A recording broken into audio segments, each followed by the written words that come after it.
with Phil stumbling drunkenly out of his bed, preparing in his head all the things he's wanted to be said. 90 minutes for Phil to fill with so much time to kill, he promised Chell, but all he does instead is beg and shell. The stream's online and straight away begins to wane, but all is fine as long as chat's benign and doesn't step out of line. His content's immature for all to enjoy, like fresh manure, but I feel sure he ran through to feel so insecure. The money earned from yesterday was withdrawn and long gone, as Phil's spending impulse is always set to stay on. His support is also slow and stays so low and fails to grow. You never know, the show may turn into an easy bingo. We're sick of across the board, we charge the war because the score can't be ignored. Just how much DSP makes us all feel so bored. To help us fight or sleep and try to keep alert to watch a creep, we play bingo while Phil will bitch on why is she but also cheap. While DSP is chasing green, we're seeing green across our screen as Phil's routine predictability rivals our soul machineers. Norton, burping, leaning, ban. It matters not if Andrew fanners chatters can't see if others make him feel less of a man. Takes a drink and starts his leg before launching into a bike, pretending there for bills when truth is there to buy a wrestling JPEG. Talks about his shitty life of clawless cat and fatty life and all his strife while forgetting that tits are well and they were right. With drama he will react, but as an actor it's a fact as he rehearsed to be exact in how he felt he was attacked. Pre-stream's nearly over and a win is in sight, with little white despite Phil's delight that tits were not light. We'll say alright, it is okay, and now it's time for Phil to play, but first he'll say that tits will help from being off the other day, and with those words we win again. It's never if but always when the game is won, and thanks to that we made it to the very end.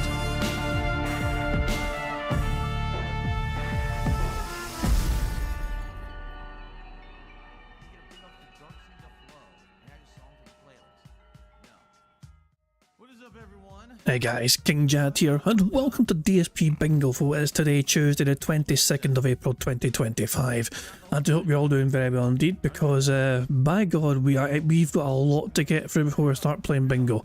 As you can see, Phil's awake and he's online, and that guy Cade is pretending not to understand how to do super chats by phone. Phil, 3 separate $1 super chats with a message. I wonder if he's going to start this whole shtick of how do you add a message to super chats again, because that's, yeah, apparently that's a gimmick apparently from Cade. It looks like he's preparing to do that. There's 4 buckaroos now for Jesus Christ, man. Yeah, so in case people missed it, so Cade was on Phil's stream like last week doing this very thing, but also messaging how do you attach messages to super chats. You know, like he's acting like very dented essentially, and then randomly they popped up in here. And I'm like, I wasn't sure where to fucking treat him like an actual dent or if they're fucking just LARPing or whatever.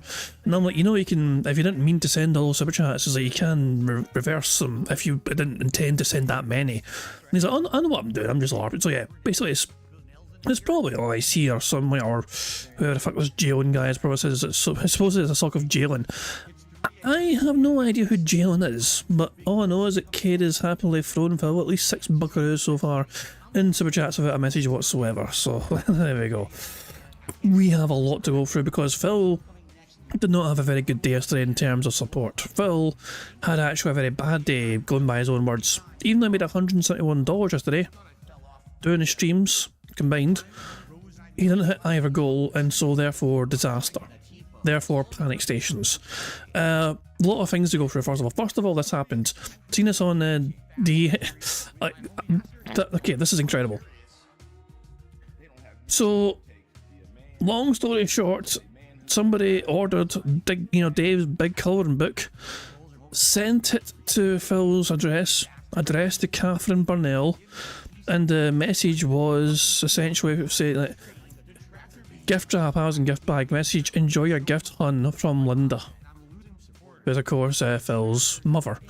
So there is empirical evidence, there is evidence this was dropped off outside Phil's home. Also, kind of odd that they have a fucking doormat where wipe your paws or whatever, you know what I mean? Like, it's Jasper's an indoor cat. That, you know, say like wipe your paws. Jasper doesn't go outside anyway. Very odd choice of doormat for the Burnells to have, but there you go, whatever. As you can see, like, yeah. Fuck me, man. So yeah, this is an actual thing. This exists. Dave's big colour book was legitimately made by somebody. Detractors have purchased it and bought it and sampled it and viewed it or whatever. And Phil doesn't like people, you know, mentioning it and addressing it or whatever. But yeah, there you go. It was delivered. It was delivered to the Burnell household, and who knows what fucking game of it. Anyway, aside from that, let's focus on last night. Sea Otter in an autoplay saying we're over 10 minutes into an extended stall session complaining Smart Guy's only got $100, so it's basically going away. He said he did 4 straight hours several times. He started 15 minutes into the first hour and took 20-minute break in the middle. So there you go. Smart Guys did not go to plan for Phil because they didn't get the money he thought he deserved. And also Gamerface Gaming with a great point. Remember when $100 was a goal? Remember that inflation is not real. Remember Cat 11 proof of inflation. Sorry, I mean RIP Smart Guys, no one will miss you. But yeah, remember a long time, a year ago, $100 was a very good stream for Phil Morale, but today it's a disaster apparently. Polls passed saying DSP is now trying to flip how Smart Guys failing to entertain was due to people wanting drama and how he's above that. A lot of people want entertainment. Just repeating what happened on wrestling isn't interesting, anyone can do it. I assume that's what happened last night in Smart Guys. Smart Guys essentially just fucking them just, you know, reading off results and then barely giving an opinion about said fucking results. Like, who cares about, anyone can get results. Like, you can get a fucking brief Twitter summary on the fucking results of WrestleMania if you fucking really wanted it or whatever, you know what I mean? But people fucking watch these other wrestling podcasts that other people do because they'll share their insight and knowledge and, you know, and hopes of what to see next happen and all that shit, you know what I mean? So yeah, I don't know. Phil just fucking repeating the results of what happened and expecting tons of fucking money for it. Nah, that ain't gonna go well. Not even by his fucking dented audience. DSP Get Out saying DSP needs time to think about the future of his wrestling show because it made $100 today. DSP said it was the most work he has to put into a show. He has to watch Raw and SmackDown, change logo colours and colour ropes, get guests. And it sounds like a wage cut is coming. DSP removes all drama from his silly little wrestling show, knowing he makes $100, then proceeds to cope about the whole thing and a threat to wage quit idea again. Nobody wants 4 flipping hours of wrestling talk, bro. There's tons of these, you know. And Duty has a clip as well, so Duty clipped something as well. But there is a clip, 2 compilations. Memology made 2 compilations, one from the day stream, one for the night stream. We're going to watch them as well. But yeah, this is a wee clip here to see what we've got in store for us. Insults. And as you can see, take a look at today's show. We just did a 4-hour, incredibly solid wrestling show. Who fucking cares? Wrestling and WrestleMania. And we didn't even hit my support goal, as if it were a normal stream. If I had played a game, I would have hit it. If I had just sat here and hung out with you guys, I would have hit it. If I had built Legos, I would have hit it. So I think this is the problem with kind of straight up commentary when it comes to a topic. Is that it's very hard, especially the internet wrestling community in the last decade, from what I'm to understand, okay? In the last decade, the internet wrestling community became a lot bigger, and a lot of people are now known for being the people who do wrestling, right? It's kind of like, for example, when I play a Nintendo game, I have a great time with it, but a lot of people say, but Phil, people don't come by DSP Gaming to watch Nintendo. There's already established creators who do that. And I'm like, well, that kind of sucks because I like Nintendo, and I want to share Nintendo with all of you, my passion for Nintendo first-party games, but they don't usually work that well as playthroughs. It's kind of the same thing with Smart Guys. Like, in my opinion here, I'm putting in a lot of effort to watching wrestling, giving commentary on it, getting the show produced and everything here for you. But I just don't know if there's enough people who are going to come by and watch and support the show that it warrants the amount of time and effort that I put into it. Like, no lie, when I do other streams, it's very easy to set up and do. This show is the hardest show I do all week. And there's barely any fucking effort that goes into it, which is fucking sad as hell. This is like fucking minimum effort stuff. Phil's barely just fucking research. If I was like some like Cliff Notes shit of like the results, I'm willing to fucking bet he didn't even fucking properly fully watch the full shows in question. He probably fucking watched highlight packages or something. Because I gotta have an intro, I gotta choose the graphics and the color scheme, I gotta have a guest that's lined up, I gotta do the logistics of Discord and everything. Do the logistics of Discord, as in figure out how to just have their fucking camera on the screen when you're talking to them. Do the logistics of Discord, Phil. This is basic shit. This is basic bitch shit for content creators. God, I got these headphones. These headphones work way easier than the other ones I was using, so I'm glad I bought these for Discord use. These work like. So yeah, I don't know when the volume went to shit there, but for the clips. But yeah. And autoplay summed up: DSP Reacts dead, not enough money. DSP Throwback dead, not enough money. Retro Reacts dead, not enough money. Burnell Family Game Night dead, not enough money. DS Politics dead, not enough money. Smart Guys dead, not enough money. Fingers crossed, DSP gaming is next. Excellent fucking point. Excellent fucking point. Here's a clip here from Kit Burnell. He's disgusted with the dents. This isn't as bad as I did overtime for you guys. I didn't make it worth my while, but it's still entitled and bratty. Let's see. Is this from a night stream? Alright guys, I'm gonna get out of here. I hung out with you for about half an hour, like I said, and now it's getting late. So, I did my best today. I feel like today I put out good content for you. I feel like today was the best episode of Smart Guys. Who cares? Hands down. And I feel like beating Adam Fall and giving you 2 endings was good content. I hope that you enjoyed it. It's sad that we didn't hit any goals today. I hope that tomorrow we can get back on track. I'm going to be honest. For the whole day, he saw minimum effort fucking nonsense from Phil. He made $171 from him streaming that day, and he sees it as a fucking failure of a day. If I ever made that fucking much money in a fucking stream, I'd be like, what the fuck, man? That's one of the most successful days I've ever fucking had. But for Phil Burnell, it's a fucking disaster day. It's just ridiculous, Phil. What the fuck is wrong with you? You made $171 made by Phil that day, and he's like, well, we failed. I'm gonna just, I mean, he tried to stall for like 5-10 minutes after he said it was gonna fucking end, and he waited and waited and waited, and nothing else fucking came in. I don't want to be off track, so I hope tomorrow when we play, what are we playing tomorrow? Oh, Blueprints, and we're gonna do some Call of Duty tomorrow night. The only exception is if the Oblivion remaster does like drop out of nowhere and is live tomorrow, then tomorrow night I will actually be doing that just to Who give it a fucking test. cares? Oblivion on the live stream just to test it. All right, so that'll be what's tomorrow. So hopefully tomorrow we can get back on track. But for those who chilled, for those who hung out, I appreciate you. Thanks for chilling, and for those who did support. And I'll see you all tomorrow. Fuck off, you greedy fucking dick, man. Jesus Christ, the entitlement is off the charts. He gets asked about the Pope dying. Phil's response, I don't know much about him other than he was old. Old bastard! Did Phil say that? Let's find out. The Pope dying? What do you expect me to say? Like, honestly, do you think I would be like, oh, I'm happy about it? Here's the thing. I don't know the Pope. I don't. I haven't followed the Pope. I haven't followed his teachings. I haven't followed how he has been as a Pope, as a leader. I really have nothing to say. He lived a full life. He was like 88 or something now, and he passed away. So it's not like, oh, it's unfortunate he passed away because he died at such a young age. It wasn't tragic, you know? Usually the Pope, when they make them the Pope, they're already really old. I really have nothing. Yeah, I mean, there's an actual age limit. Like, you had to be a certain age to be eligible to be Pope. I think it's like you have to be like 75 and older or something like that. So some certain age, or actually, that might not be right. I think it's a thing. I can't mind what exactly what it is. For some reason the number 79 is coming to my head. 79, not, you know, like, yeah, that's what it's done. You cannot be older than 80. When you start being Pope, you cannot be older than 80. That's what it was. You know. So obviously when the Pope became Pope, she was, you know, below 80 when he first became Pope. I think you can be Pope at any age though, technically. But you can't be older than 80, but you can be as young as you want, I think.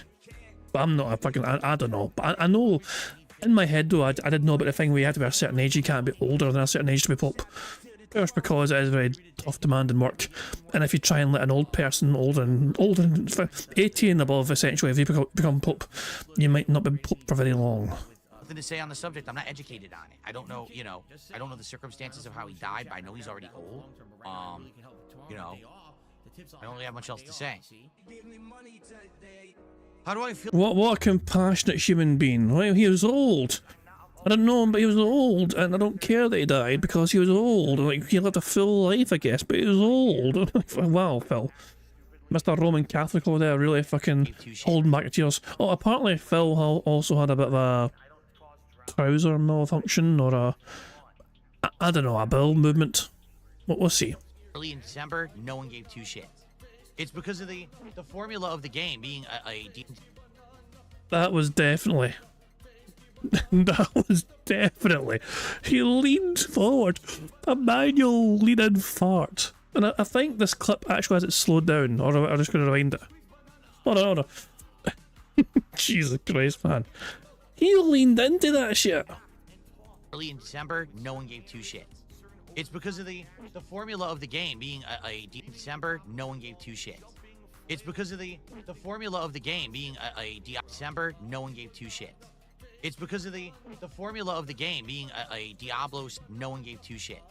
It's because of the formula of the game being a Diablo, no one gave two shits.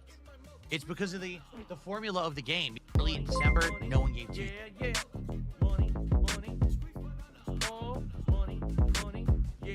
Ah, Christ. No. Ghost of Derrich tipped No. £1. No. Can I be the next Catholic Pope? I think I got the children part down to the wire. Jesus!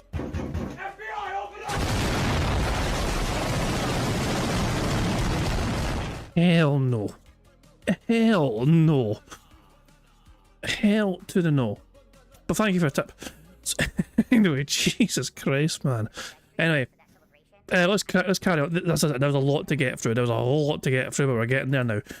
Phil's not live yet, so he's not proper live yet. Cool. This tweet here.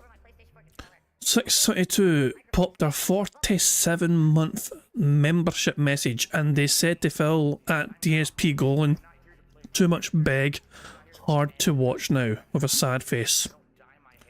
Apparently Phil said perhaps if he contributed it wouldn't be a problem. Apparently that's the words that came out of Phil's mouth. I think we'll find out in that compilation that Memology made. But apparently that's what Phil said. Perhaps if he contributed it wouldn't be a problem. Holy shit. Holy shit. Guys, Oh, and we have a last minute guilt trip clip. Great, this will be good. all right, guys, I'm gonna get out of here. I hung out. Oh, we've seen this, but this is another clip. This is another. Yeah, we've already seen this one. Okay.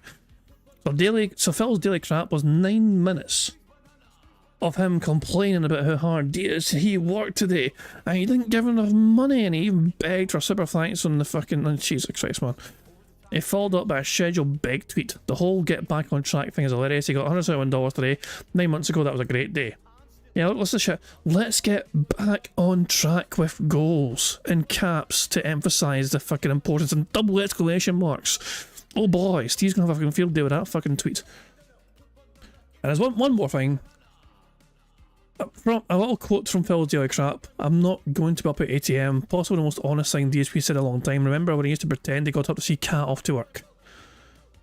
Yeah, the Oblivion Remastered announcement is going on at 8 AM Pacific time tomorrow. I'm not going to be up at 8 AM. You're of course you're not, Phil. You're a lazy bastard. Why would you be up at fucking 8 AM? You're not talking about 8 AM or 9 AM or 10 AM. Oh, balls. But yeah, there you fucking go. Anyway, we have... Oh yeah. Before we start anything else, Taco's made a video. And it's 2 times speed, but it's only 42 seconds long. But it feels quite appropriate. This is called DSP Goals. What ended up happening was streams became entirely about, are we going to hit the goal? Can we hit the goal? Who's going to contribute to hit the goal? Blah, blah, blah, right? And, you know, I get it. Basically what happens is it gets tired. And people get tired of talking about it. People are like, you know, I'm here to hang out and enjoy the game and have a good time. You know, just because I can't drop a giant contribution today, that shouldn't be the end-all be-all of what we're doing here on stream, right? Pretend like they support me. They pretend like they're positive, and they're not. They're So, shitheads. what ended up happening was that some people got turned up. And they were asking me, Phil, can we stop the streak? Can we end this stuff? And I was like, well, I don't want to stop it. Let's let it end. So when people mention it, if you bring it up again in the chat, let me know. Okay? So here's the thing. There's no more, oh no, will we hit the goal? It's like, we could hit the goal. And if we do, great, we add it to the total. But if not, it's not the end of the world. There's no streak ending. So you don't freak out about it. All right? Those are the days. You know, it's this simple. Too many people complain. I agree with them. I don't want every stream to be about, oh, we're going to hit the goal, we're going to hit the goal, we're going to hit the goal. Everyone's got to contribute because the goal's about to end, We're playing a game, we're hanging out, we're supposed to be having a good time. It's not supposed to be about always getting the contribution. You understand? That's, you know, it's annoying, quite frankly. Yeah, take the hint, Phil. It's annoying. So you freaking out about not hitting goals. Take the hint, Phil. Why? It's amazing how past talk. Like, I don't know, was he serious when he said that, or was he just trying to appease his audience who are sick and tired of him fucking trying to make a big song and dance about goals being hit? Because it seems like he's completely forgotten and retconned that entire fucking narrative, and now we're back to fucking just being super desperate for goals to be fucking hit. Anyway, guys. We need, as I said, we've got a lot to get through today. Phil's not live yet, which is a good thing for us, of course. It means we've got time to watch these compilations made by Memology. First up, the Smart Guys compilation at 1.25 speed.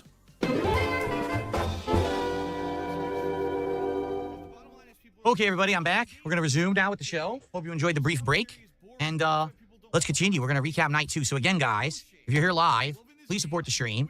The goal is to hit the $150 so that we can, you know, continue on doing the show. Again, if there really isn't that much interest. So he held the show hostage immediately from the get-go. Like, if the show, you know, $150 or the show won't continue. Like, $150 or the show gets it. Just in wrestling moving forward, then this might be it, you know, but I enjoyed doing it. I've enjoyed covering wrestling for you guys. I hope that you guys have too. And I want to continue the show in some capacity, but, you know, I'll be honest, it has to engage and support. And like right now, you know, it's hard to judge. It really is hard to judge how we're doing, right?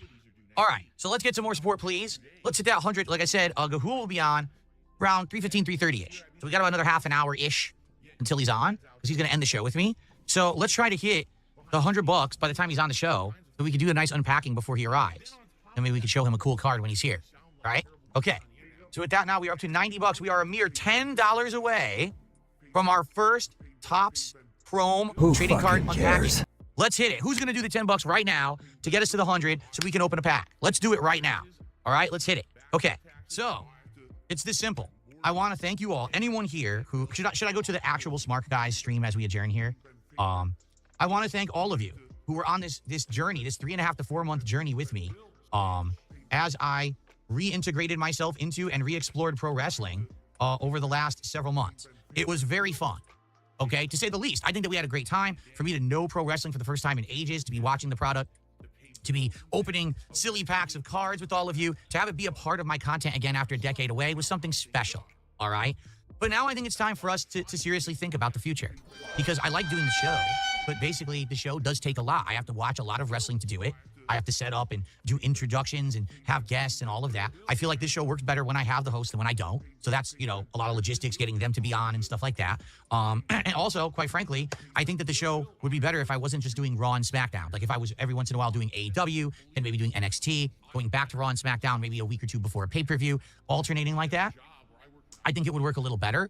And what I want to say is overall, thank you to everyone who stuck with the show, even though we had a huge change of theme, pacing, and hosts. You know, when this show first started, the idea was that the show would be 50-50 drama and wrestling. Now, as you can see, we transitioned firmly into 100% wrestling.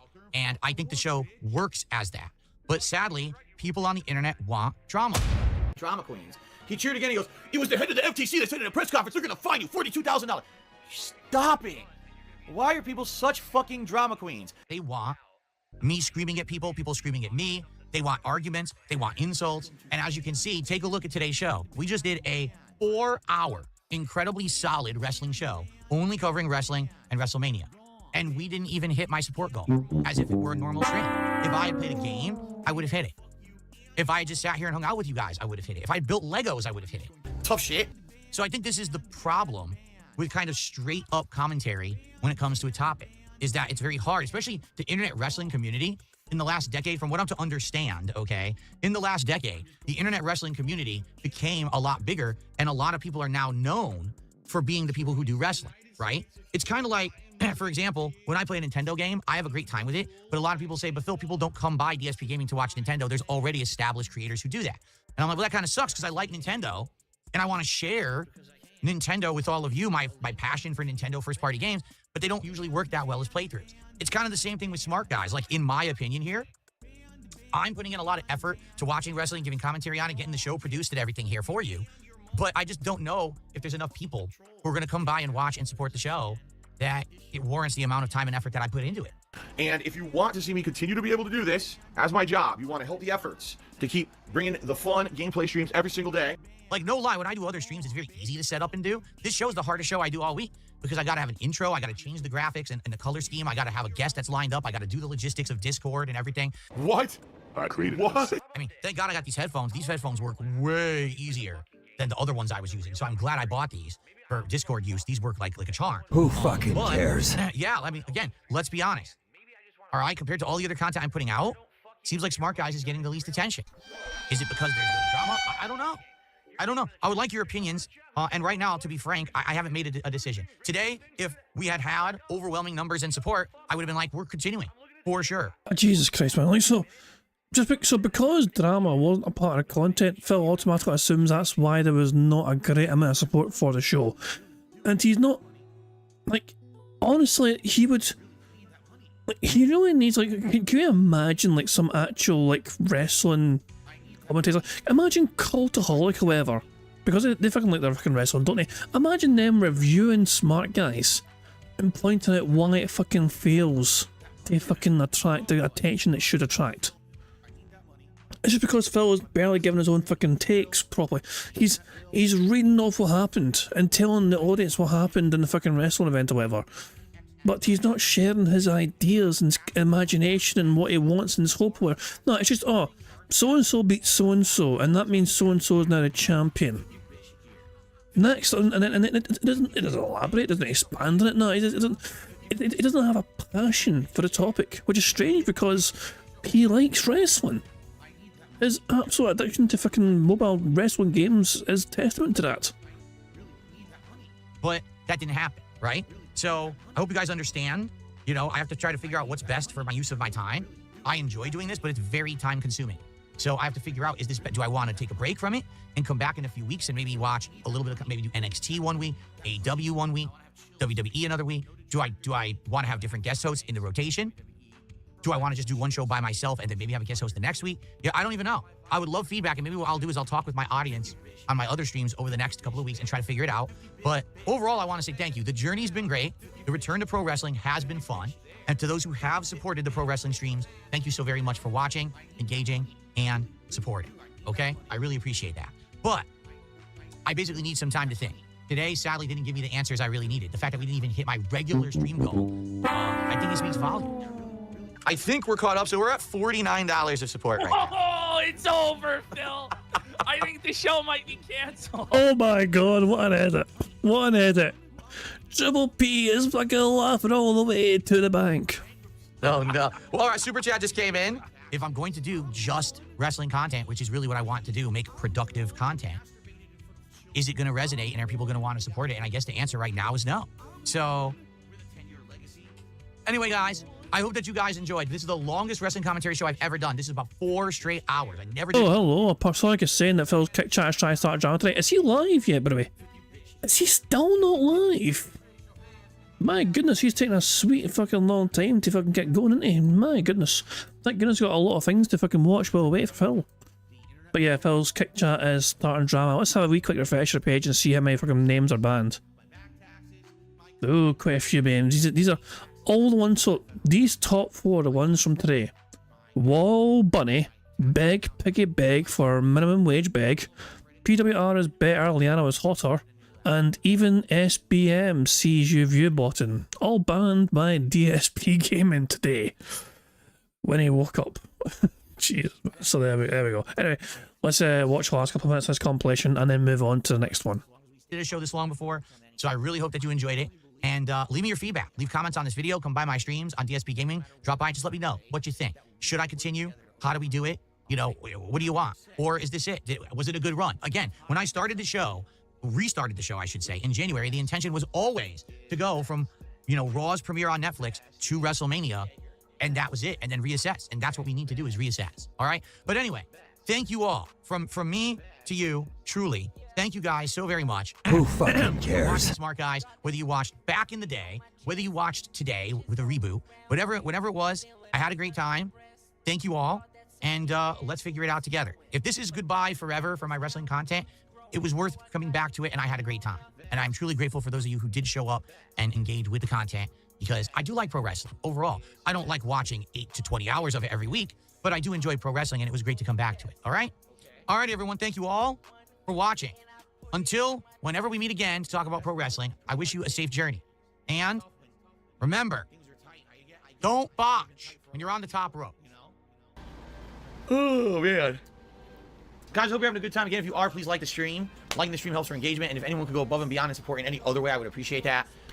Really slow night for support, which is not a good sign for this kind of variety game. You know, I'm enjoying myself, but I'm probably not going to be playing this long term if people don't... Yeah, look at that. This is desperate, because he loved playing this game as well. He really enjoyed playing this fucking game. But 16 buckaroos in support was all he fucking had for a particular stream, and so the fucking desperation was off the charts. Back in the day where the fucking first tip goal was $50 for a tip goal.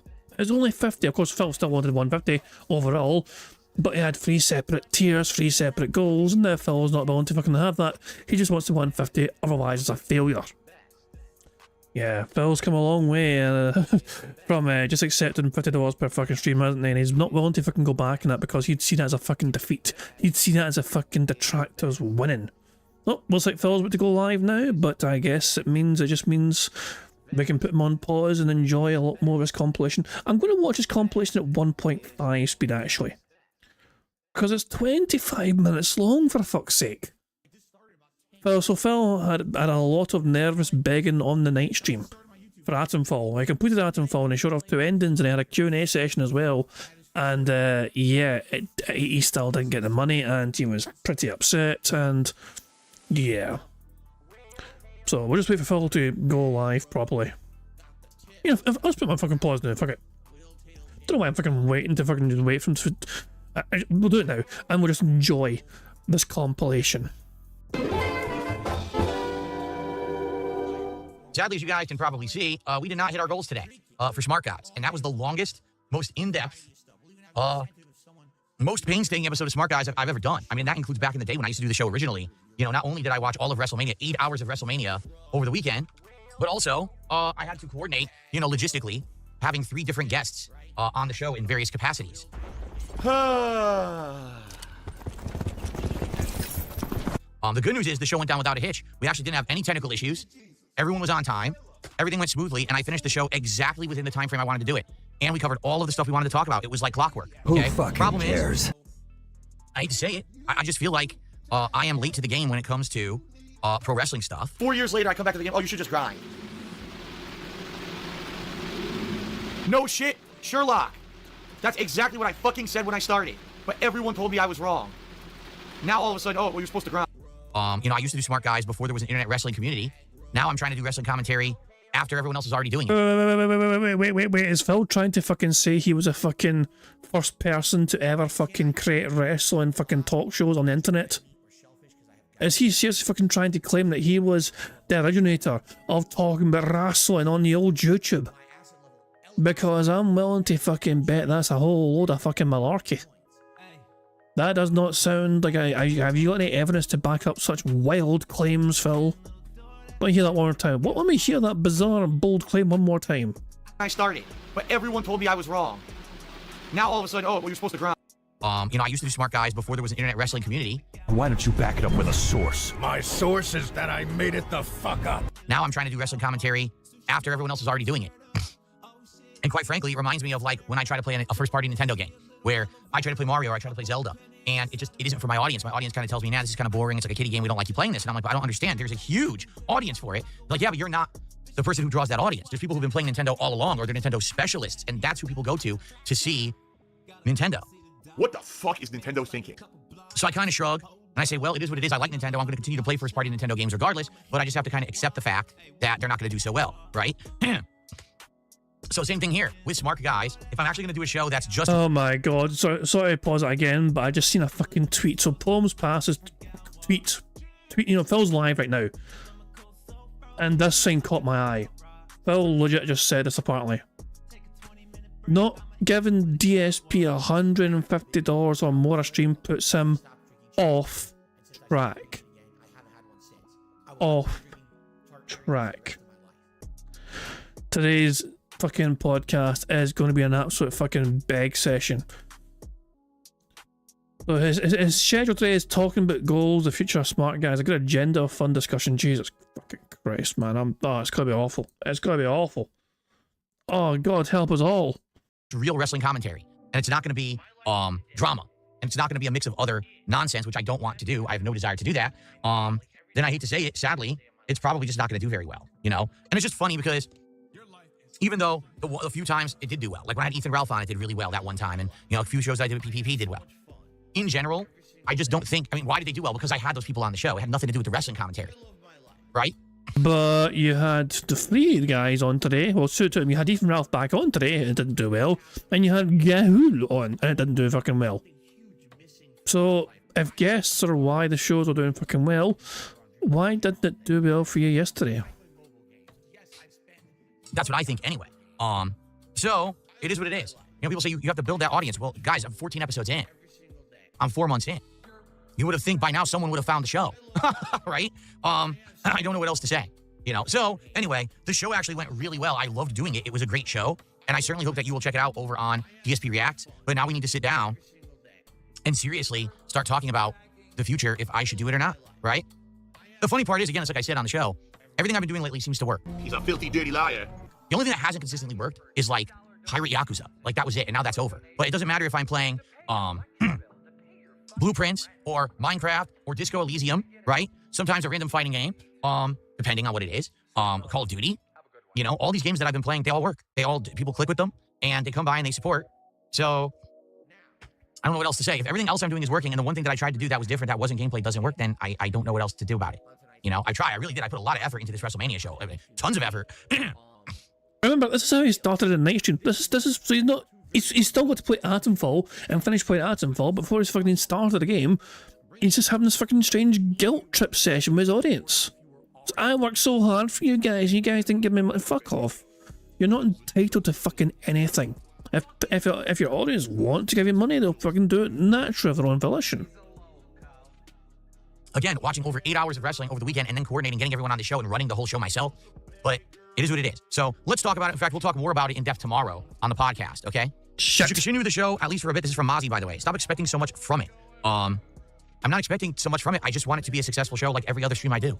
I'm literally not asking any more out of smart guys than I am from any other stream that I do. And all the other streams are working. I don't think that's asking too much. There's been many changes in your show and you're not giving them a chance to settle in. The show changed over 2 months ago. Hang on.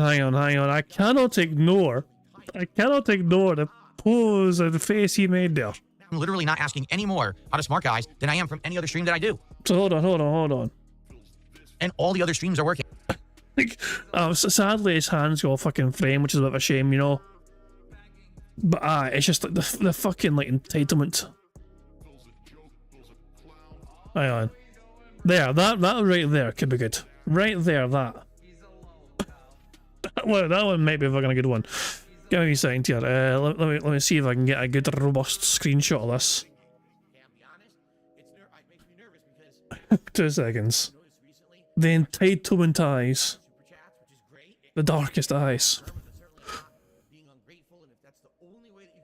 There we go, good stuff indeed. And let me throw that in the member Discord and members can enjoy it to their heart's content. Good stuff indeed. Fucking hell, man. The entitlement is off the charts. From not only last night, but from fucking today and all, just by the sound of things. Anyway, let's crack on, mate. And all the other streams are working. I don't think that's asking too much. There's been many changes in your show and you're not giving them a chance to settle in. The show changed over 2 months ago when I outed PPP. And since then, I did a solo show twice and I did 3 co-hosts, and today we had the 3 co-hosts back. I mean, that expression can have different interpretations when you out someone. You outed PPP. As far as I'm aware, he's... Oh, for God's sake. Well, phrasing matters. So I'm not sure, again, I'm not sure what you mean. Okay, I don't even know what that means. As for the record, this show got me into wrestling, and since watching, I've gone for my first Raw show, and I've been enjoying watching wrestling on my own. I'm glad to hear that. I hear that all the time. I hear about this all the time, because I do something on the internet, it inspires someone else to check it out or do something with it. That's cool. In the previous versions of the pizza, and they improved upon it. He keeps getting distracted and looking at something to the side of the camera. I wonder what it is. Oh, you know what? I know exactly what it is because I used to do this. He has a camcorder that has the screen that flips and it pops out the side, so he's looking at himself on the screen. That's exactly what it is. He's using a handheld camcorder that has the flip screen. So he sees himself on the flip screen, but it's slightly off the center. So that, dude, this guy, wow. Did I actually inspire someone to do something on the internet and they got successful? That's crazy, and I'm happy for him. Bruh. He's taking this seriously. He's doing it in a very professional manner. It looks like he's damn popular for doing it. 273,000 views. Good for him. Good for him. Yes. No. No. No. A standing ovation. A standing ovation. I can't believe it. Yes. Yes. That's good. Someone is saying, just listen to this. Review Bra, also known as Report of the Week, is highly articulate compared to you. Review Bra was not inspired by you. He doesn't know who you are. Who said that he was? What are you talking about? I'm saying the guy, I like it because it seems to me like it's very similar to my old style. This guy took it ultra seriously. He's getting that kind of views, which basically means to me that he's found a way to find it and catch on to the YouTube algorithm and blow up, the YouTube algorithm, and blow up and be popular doing it. He's even using my camera techniques and things. Like, I'm understanding why he's looking off center for the camera. He's using my camera techniques. So what, you mean fucking like using the viewfinder? Like, no. That person's using the viewfinder. That's how I used to operate a camera. Like, anyone that's fucking operated a fucking camcorder uses a fucking viewfinder to fucking make sure the shot is like still in frame. You didn't fucking come up with that fucking technique, Phil. That's basically how you fucking, everyone usually fucking uses a camcorder. You know, unless they're confident it's in shot anyway and we'll have to fucking look that way, unless they're super confident that the framing is already fucking set up perfectly, then most people would fucking do the exact same fucking thing. It predates you, Phil. This is a very good clip. Phil said, "Oh, have I actually inspired someone?" And then when somebody he gets called out for it, Phil's like, "I wasn't saying that." Great edit again. I get it. I haven't said he's very different from me. Look, he's dressing professionally. He's more seriously spoken. He's talking about the product for like 5 minutes before he even eats it. Different from how I used to do it. But that's cool to see someone doing the same kind of content and succeeding. I gave him a standing ovation. Why are you talking like I'm trying to say he was inspired by me and should know who I am? I never said that, you fucking idiot. You stupid mouth-drooling moron. Why do you put words into my mouth because you're a jackass trying to make me look bad? How about this? Go fuck yourself. How about that, you piece of shit? Thanks for the $1, by the way. Really, I'm very happy to hear that. But you have to understand that I'm running a business as well as trying to have fun on the internet and maintain a hobby. I have to do things that work. I did Smart Guys now for nearly 4 months. 14 episodes. And if it hasn't found enough of an audience to support it that I hit a simple goal that I can hit on all my other streams, there's a problem there. Okay? And I don't know, like I said, it seems like for gaming, I can get the audience. For podcasting, I can get the audience. Hell, for building Legos, I got the audience. So it might just be too much competition. Too many other people on the internet are talking about pro wrestling. They don't care about my opinions anymore, especially because I've been out of it for so long. I don't know. Again, I haven't made any decision either way. I haven't. I'm not happy with the fact that I put the most effort into this week's show and it did the worst. Okay, so we're going to get ready to play Adam Fall and hopefully beat it tonight. Like I said, we're heading right into Oberon. And I think that's going to be the conclusion of the game. So allow me to get set up here. Guys, please contribute to the stream tonight. Let's actually hit the goal tonight for gameplay, which is what you guys want. That was pathetic. He's actually holding his hand out like fucking like... He literally is like one-handed begging there, holding his hand out. Guys, please. Give me all your money. I'm holding my hand out. This is where you put the money in my hand now. Please give me all the monies. Contribute to the stream tonight. Let's actually hit the goal tonight for gameplay, which is what you guys want from me, right? I didn't hit it earlier for Smart Guys, so we're still at 27 out of 30. I would love to hit 28 tonight, and then over tomorrow's streams hit 30. Oh, that's a great thing as well. That's a fucking great thing. Phil's fucking copium during the Smart Guys earlier on was like, "Oh, well, my gameplay streams hit the goal. I play games, I hit my goals." And then I fucking go straight to a fucking gameplay stream and a fucking night stream, and it doesn't hit the fucking goal. In fact, it does worse. It does worse than a day stream. If I was like, I could have done Lego, I could have played games, I would have hit my goal. And he fucking plays a fucking game and it does even fucking worse than Smart Guys. And Phil's fucking narrative has to fucking get rewritten once again because Atom Fall failed to fucking hit the fucking goal rewards. Yeah, let's just, I mean, I've got a lot I can fucking say about this, but the simple fact of the matter is that if in a space of a fucking year, Phil Burnell went from accepting $50 per stream as being acceptable for his fucking lifestyle and living habits to fucking not be able to fucking accept that anymore. And now he needs $150 per stream. Phil went from $100 a day to fucking get by with life and paying his bills and feeding his family and all that shit to needing $300 a day. Minimum. If you fucking need $300 a fucking day just to fucking live, then there's something wrong with your fucking life. Something's got well out of fucking control, and you need to fucking take fucking, you know, measures to fucking get things back in place, because there's something seriously fucking wrong with your life if you require $300 fucking a day just to fucking live. Which means that we can do DSP tries it on Wednesday. That would be great. Okay, so let's do it. Let's hit those goals, and let's get it going. Okay. So guys, again, please support the stream tonight. We already got a good head start, the $23, but let's hit the goal tonight, shall we? Let's hit that goal for the finale of Adam Fall, and let's see how it all ends. Okay, so we're about to head into Oberon and see what's over there, and this is probably the finale of the game. Remember what we're doing is we're taking this sample, we're supposed to put it in there. It's supposed to allow us to supposedly make a bomb that will destroy Oberon. All I hope is that he's telling the truth, because obviously we've made decisions based off of believing the guy. I hope that he hasn't been lying to us about his intentions, right? 672, 47 months as a member, says hashtag DSP Golding, too much beg, hard to watch now. Well, perhaps 672, if you actually contributed, it wouldn't be a problem, but instead you just stand around complaining. He's a... no. Wait. He's been a member for 47 months. He's been giving you money every single month for 47 months becoming a fucking member. Then Phil's like, man, oh my... So apparently I doesn't count anymore. Wow. Holy fucking shit. Although, I mean, I have no pity for you, 672, because you fucking did. You gave him like $5 buckaroos or whatever. But, you know, also, you know, I think Phil's standard membership was like fucking $4 or something, but he gave him that for 47 months straight. Which is like 4 years. It's almost 4 years. He's a month away from his 4-year membership anniversary.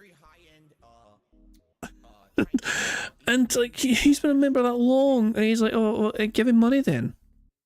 And he's laughing about it. He's laughing about fucking putting down 672. Who's been such a long, loyal supporter. I need one more time. One more time. Holding too much big hasn't been lying to us about his intentions, right? 672, 47 months as a member, says hashtag DSP Golding too much big, hard to watch now. Well, perhaps 672, if you actually contributed, it wouldn't be a problem, but instead you just stand around complaining. Very nice. Let he who has already contributed cast the first stone. There you go. What's funny is I wasn't talking about that at all. He just brings it up out of the blue. You notice that? People who complain the most are usually the people who don't, you know, do anything about it, and then they whine.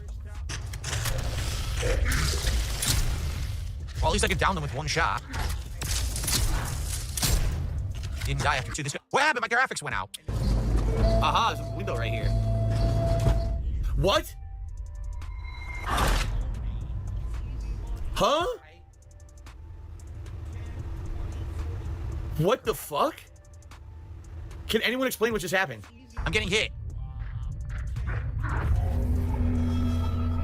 Gee, thanks, game. This game is infamous for doing this, and I don't know why. This game, it has an issue with my capture device where the screen just goes black. I don't know why this game has this issue. I don't have this problem with other games. Hopefully I get my arrow back. If not, I'm screwed. I have one arrow left. I'm not touching anything that should be infecting me. Nope, he took my arrow, so I'm gonna be fucked here. I'm not touching anything that should be infected. I'm literally not touching anything that should be infected. I'm dead. I'm not touching anything. Why am I infected? I guess I'm gonna have to drink the antidote. It seems like everything here just infects you around you. Dude, I just went black screen again. Are you fucking kidding me? That is a strange issue. Like, I mean, I assume if it only happens for that game, I assume it's like a setting issue where he's not got the game set up right. You know, with his settings menu. You know? Or his drivers. Could be his drivers, yeah. But, you know, Phil updating his drivers, good one. Like, fucking Phil's going to fucking waste time on that. No.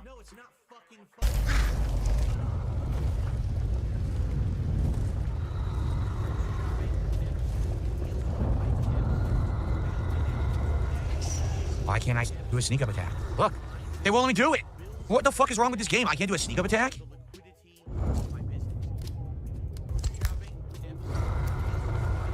They won't let me do it. I'm literally standing directly behind the guy. It was glitched. What is going on? What? It glitched. I mean, what? It was totally glitched and wouldn't let me do it. So luckily this plant can't see me. I need to head that way and I still think I can sneak through the wall there. The fucking graphics went out again. I've had enough. I'm gonna restart my capture device. This is insane.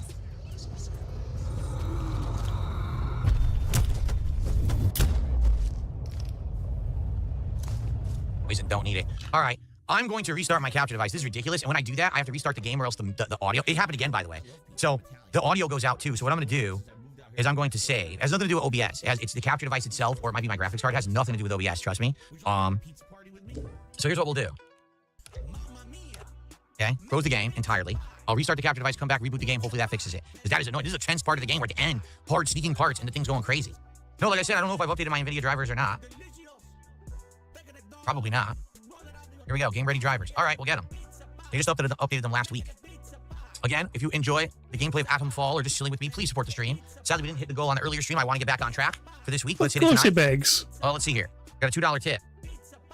From John Flickinger, beautiful musculature. What would you do in an alien invasion? Would you open a trailer hatch of a troll and welcome him to Earth with a punch like Mr. Slappy McSlapface? I don't know what the fuck you're talking about. Thanks for the $2 tip. Captain Jean-Luc Picard dies in front of your face and gives you a necklace to give to his side hose bastard child. What the fuck are you talking about? Guys, we're 30 bucks of support. Please, let's get some support tonight. I'm sorry that I had a technical issue, all right? But please support the stream tonight. Let's hit the goal. Again, I didn't hit it on the first stream. I want to get back on track. Okay.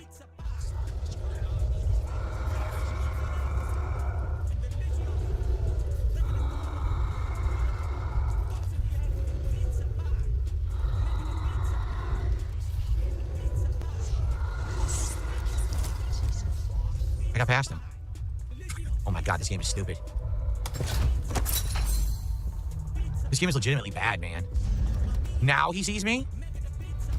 I'm gonna leapfrog him. When I get past him, they won't let me. He punches me a million times instead. He's slapping me. Okay, I got past him. Your game sucks. Your game sucks. Your game is still a piece of fucking donkey shit. I need a brief break. Number one, I need to pee, and number two, I gotta blow my nose because I sneezed, and whenever I sneeze, it messes up all my sinuses and everything. So if you guys could bear with me and give me just a minute. Now, would be a perfect time to support the stream. We got about an hour left on tonight's stream, okay? Please support it. We didn't hit the goal earlier today for smart guys. Obviously, I know Adamfall's been a long, drawn-out playthrough, about 20 hours. We've been playing it for over a month. We're finishing it tonight. Let's hit that goal tonight, okay? All right, I'll be right back. I'm just gonna go and use the restroom. I'll be right back. All right, guys, so we're at $55. We're more than a third of the way. Let's finish Adamfall. Let's see how much time we have left after. We may have time for a hangout session here, depending on how long it takes to beat the game. And please, let's hit the goal tonight. Let's get some support rolling here, okay? All right. So I don't know what to do here. I'm stuck. The way to medical was blocked. Yet they want you to go to medical, so what am I supposed to do? I just want to beat the game, but the game is making itself unnecessarily difficult and annoying to beat. Instead of just letting me go where I need to go, they blocked everything. So how the fuck do I get to medical? Tunnels under medical. How do I get there, stupid? God damn it. I drove all the way over there for nothing. What a fucking stupid game. Oh, stupid fucking game. Everything's blocked. They are fighting it out. There's medical. They're fighting it out down there. That's where I need to go.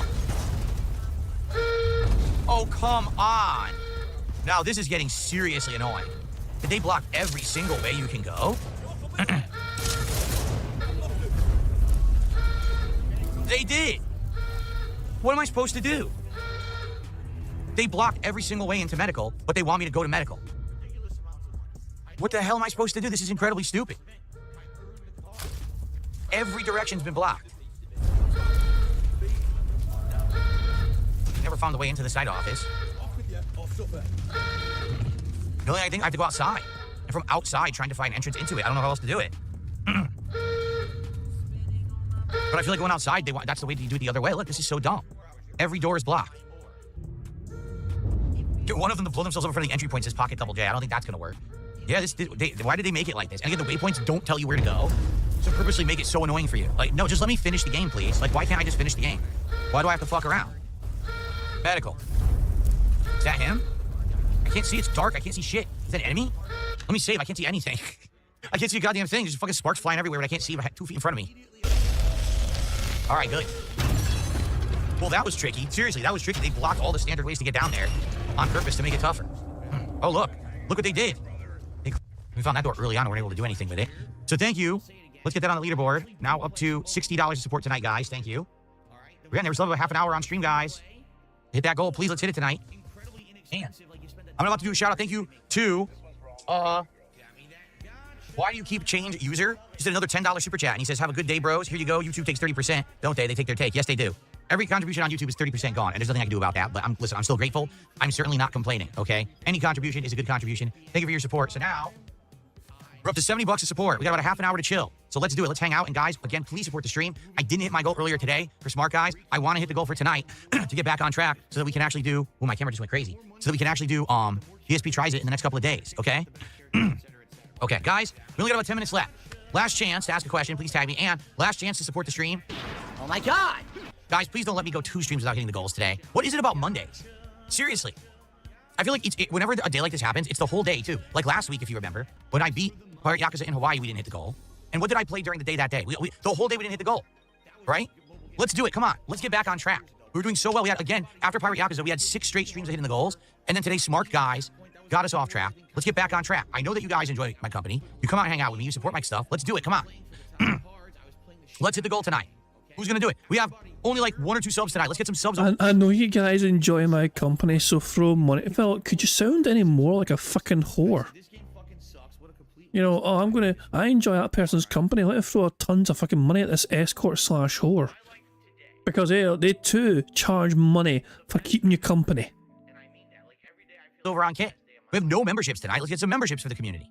What's weird is I tried to gift memberships earlier and it said I didn't have any, which is odd because I don't recall gifting any, but it says I have none. Yeah, I don't recall gifting any memberships. It claims I did. It says, nicely done, you gifted all 10. I don't remember gifting any. Maybe I did them during my birthday. No, I'm not watching Last of Us Season 2. You guys are asking me the same questions. I'm not watching Last of Us Season 2. I told you guys like 10 times over the last week, I'm not watching that show. I have no interest in it. People keep asking me. Ugh. So, John, thanks for re-upping your membership. Sadly, it's just a re-up message, so it doesn't count for the stream. Guys, I'm literally out of here in 5 minutes. No, I'm not trying the Java version of Minecraft. We're already playing Bedrock. Boy, I get the same questions every night. I've answered these a zillion times. No, we started playing Bedrock because those had the codes for McDonald's to have the movie tie-in. Literally, no one told me to play Java. So I started Bedrock. I get 4 hours in, and then people started complaining that I'm playing Bedrock. Too bad. I'm not going to go over and go back and start over. So if you have a problem with that, tough shit. All right, guys, I'm going to get out of here. I hung out with you for about half an hour, like I said, and now it's getting late. So I did my best today. I feel like today I put out good content for you. I feel like today was the best episode of Smart Guys, hands down. And I feel like beating Adam Fall and giving you 2 endings was good content. I hope that you enjoyed it. It's sad that we didn't hit any goals. Greed is massively strong. I hope that tomorrow we can get back on track. I'm going to be honest. I don't want to be off track. All right, guys, I'm out of here. Have a good night. I'll see you in the AM. Peace out. That's not begging. That's business. What a quote to end on.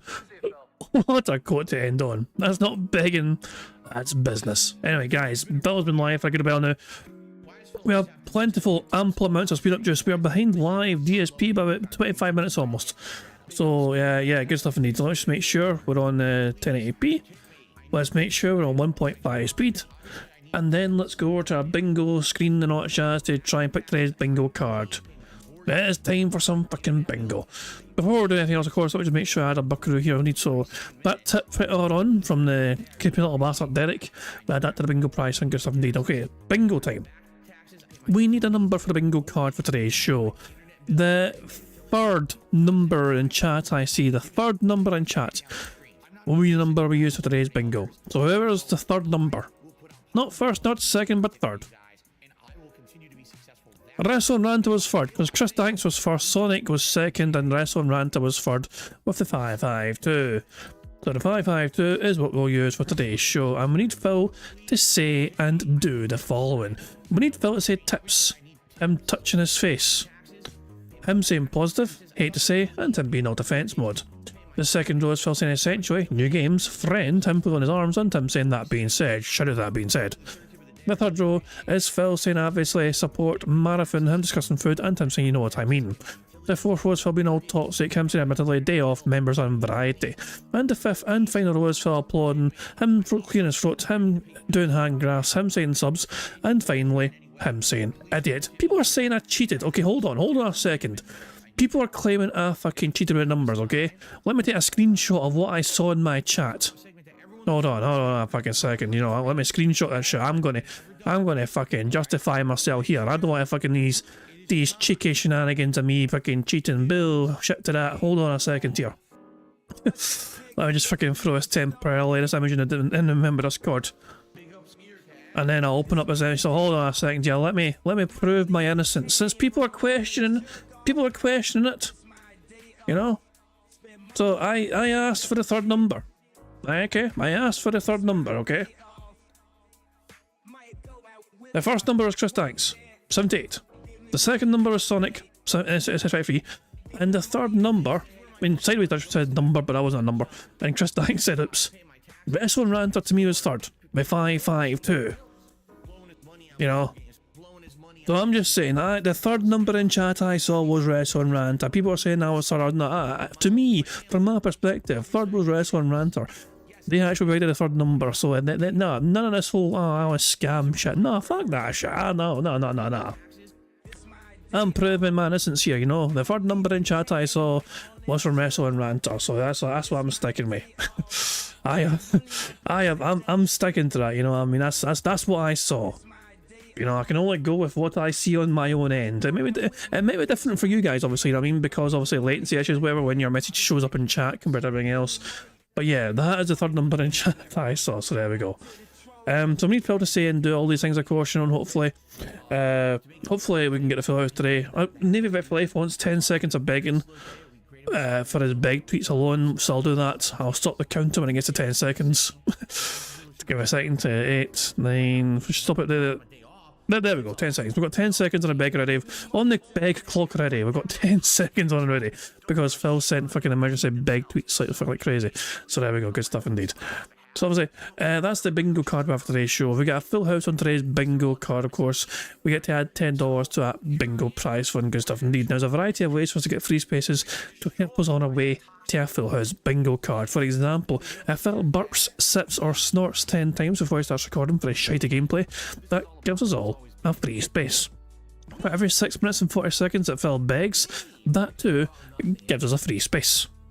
For every 5 new or rejoining members to the streams, that also gives us a free space. And finally, in my opinion, the best way for us to get free spaces in the bingo If we get 50 likes on the bingo stream, that's 1 free space. If we get 75 likes on the bingo stream, that's 2 free spaces. And if we manage to get 100 likes on this bingo stream before we finish playing bingo, not only is that 3 free spaces, but you guys also get to enjoy the Bowser animation made by the supremely talented Pixar Animations to celebrate the 100 likes on the streams.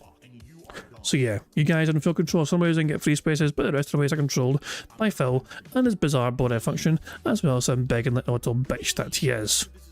Oh yeah, there's one more thing as well. I don't know if Pixar's here actually, but I've noticed that every time I play the outro now, so when I play the outro, Notorious P.I.G., that music he uses to introduce the short, essentially, you know, before you hear Phil start talking, you know, for the outro, that kind of music, that music is used, that gets copyright claimed now. So every single time I end the stream, it's like, it's not an issue for me anyway, you know, because I don't monetize the streams. But every single time I end the streams now, it tells me every fucking time now. It's like, oh, there's a copyright issue with your stream, and it's always because of the outro, because of Pixar Animations video, you know. And it's only that little small segment as well where the music's used, that kind of music where it's like you see the Pixar Animations like logo before Phil starts talking. So it's always that bit for some bloody reason that gets fucking like claimed. Crazy. So yeah, I don't know if Pixar knows about that yet or whatever, so I assume he knows about it by now, because obviously I imagine he would have had that notification himself, but yeah, there we go. Anyway, I think I've gone through all the ways for free spaces. There's one more thing to cover, of course, but I'll let Phil explain that for me. Well, hello everyone, Phil Burnell here, letting you know about King Jad's Bingo and Marbles gameplay on YouTube. Now, you need to leave a post in the community tab to enter, and that's it. A lucky winner will be picked by playing Marbles at the end of the month. It is just that easy, any mouth-drooling idiot can do it. Thank you, Phil, you piece of shit, for explaining that for everyone. Good stuff indeed. And of course, that bingo prize fund, as we said, if we win bingo, it adds $10 to that bingo prize fund. But as of that bingo prize fund is made up of a variety of different things. For example, a quarter of the money I make on YouTube every single month goes towards that bingo prize fund. So yeah, that's why it's almost like 400 buckaroos and that good stuff indeed, obviously.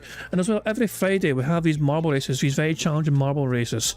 And if we can complete 3 of these different marble courses, we can also, we also add $10 per course completed towards that bingo prize fund. And of course, tips as well. 100% of tips that I get, no matter how big or small, goes towards that bingo prize fund as well. So that's all the ways that the bingo prize fund can grow. And gross, good stuff indeed. I think I've covered all the bases. The only thing left for me to do is just to press the random Scottish soundboard button to send us off into battle once more. This is the fucking Shawshank redemption, right? But with more tunneling through shit and no fucking redemption. Never true what I've been fucking said. Today's gonna be fucking brutal. Today's gonna be fucking rough. Today's gonna fucking suck. But at least we're gonna have a fucking full podcast and I've got a chance of winning a full house bingo because Phil sabotaged the fuck out of us yesterday. And because Phil sabotaged bingo yesterday, because he was so cruel to sabotage bingo and deny us a proper fucking podcast, then that means karma came back to bite him in his arse and failed to give him any goals being hit. You get what you fucking deserve, Phil. Good morning, everyone. On today's show, we got a lot going on because this morning was the official presentation for Oblivion Remastered, which, surprise, surprise, shadow dropped this morning on Game Pass. So we'll be looking into this. I'll be reacting to some of it, probably not all of it. And we're now going to talk about the schedule, how this will affect it. We're going to talk about Smart Guys and its super show for WrestleMania yesterday and the future of the show. We're going to talk about goals. We're going to talk about all kinds of stuff. We've got a good agenda of fun discussion lined up. So don't go anywhere. Sit back and relax. It's time for the Level 1 Podcast. Who cares? He pressed the fucking button early. What a fucking dumb bastard. Yeah, so let me see. So I mentioned goals, but that's not on the board. I think we have one. We've only got one so far, and that's him just flailing his fucking arms. Hunger, so schedule's not on the board. No. I just want to make sure I don't miss anything before we continue on with the show. But, good stuff indeed. So yeah, we're one down, 24 to fucking go. Hooray for that. So, excellent stuff indeed. Dabber Dragon says, still impresses. Phil's actually done something useful. I didn't know Oblivion was on Game Pass. Yep, it sure is. I'm sure you'd have fucking found it in some other way anyway, so you're okay. What is up? Today is Tuesday, the 22nd of April, 2025. I'm DSP, and welcome to the show. Today... So he needs to say new game. So if it's if it's got those asterisks around it, that's an action. If it just says the word on its own, it means Phil has to say the word. I know, it's fucking evil of me, I know. It is what it is. We had an interesting lineup of stuff for you guys. A full day of gaming after yesterday's very massively bloated Smart Guys. And I was all ready to, you know, stream the usual stuff. And then this morning, as rumored, the rumors became reality. The Oblivion remaster has officially released. And of course, everyone is playing it, everyone is talking about it. And of course, now the hot topic is what to do. I'll tell you this, I'm playing Oblivion today. I already announced that if Oblivion did shadow drop today, that I was playing it. But the question is, when do I play it? How much do I play it? These are questions that we need to talk about and answer on today's show. Already, I can tell you there's discussion and or disagreement in the chat. Some people are like, oh, this is great, just play it tonight. You know, you said you had an open night stream and you were going to do Black Ops, but who cares about Black Ops? Play Oblivion Remastered tonight, right? Others are like, well, just drop everything now. Forget Blueprints, which you had already lined up and scheduled and people are waiting for. Screw it. Play Oblivion on the day stream. Others are like, didn't you just play Oblivion 2 years ago? Why are you playing it again? Someone ran a poll, I think it was one of the mods, and the poll came up that people don't want Oblivion today. So, I don't know. You know, I'm confused. We'll talk about it. Wait. If your poll tells you that people don't want it, then why are you ignoring the will of the people? We'll have a good back and forth discussion today on the show. Maybe some people will, hold on. Put their money where their mouth is. Oh my god. And then an immediate fucking... he's not even Minnesota anymore, that's a beg. Hold on. Put their money where their mouth is. Anyway, so yeah, big topic of discussion. Yeah. Jesus fucking Christ, man. Oh, for God's sake. Hang on a second. Bear with me. Just give me a second. Give me a fucking second. Shush, Phil. Hang on a second. I must do this. I must do it. So his intro happened there. Blah blah blah blah blah blah blah. Who cares? We have fucking chat on screen. Where's his face? Where's his expression? Is it here? I think it was one of the mods. And yeah, it's right about here. Right about here. Hold on, so I need a screenshot of this. Which is why I went to DSP's actual channel. I was going to keep this on in the fucking background just so I can fucking go back. So if I want a good screenshot. I want a good screenshot here. You know? Which is why we're fucking here. Maybe some people will, hold on. Put their money where their mouth is. Jesus fucking Christ, hold on. If we can keep his hands still for a sec, there we go. There's a potential one right there. That's a good one there. So give me a second here, give me a fucking second here. Oh yeah, I can only imagine that Phil, even though he's like begging profusely or whatever, he seems quite happy, which makes me think that somebody has maybe promised him significant contributions today to make up for fucking disappointing him yesterday. I don't know. When I see Phil make a face like that, it kind of makes me think that he's already expecting something to happen or been promised something to happen. Oh, Phil's fucking hands still, so fuck it, you know, it's alright, I'll do it, it's good enough. Let me throw us in the member Discord and members can enjoy this to their heart's fucking content. Good stuff indeed. Phil's evil fucking maniacal face of him, like, you know, coming up with some dastardly plan to fleece his dumbass dents of every fucking dime and dollar I've got at fucking disposal. That's some alliteration for you. Anyway, let's get back to the bingo. Today, alright? But also, today I'd like to talk a little bit about Smart Guys, my journey rediscovering pro wrestling over the last 3.5 months, and what I thought about doing the show, and my future for the show, okay? But before we get to any of that, okay, FYI, I have come to a determination. We've been talking for the last week about what should be the next goal reward. Oh, this is good. This is more begging. This is more begging because also determination of like food. This is all food talk. So this is begging and food talk gets ticked off. I have come to a determination. We've been talking for the last week about what should be the next goal reward. And I've decided that when we hit 30 goals this week of support, we're at 27 out of 30 for the record right now, okay? When we hit 30, I want to try Chipotle, all right? I've only had Chipotle many, many years ago, over a decade ago, when I first moved here to Washington State. I had it for a quick meal, but it really wasn't even, like DSP tries it. It was just like a quick taste test or whatever, okay? Chipotle currently has a new spicy chicken that I'd like to try. And probably I would get a couple items. Like maybe I would either get a big burrito or one of the burrito bowls and I'd get like a quesadilla or something. We could try a few things from there. I figured that makes sense. Rather than Wendy's, which we've done Wendy's a million times before, we could always do Wendy's again.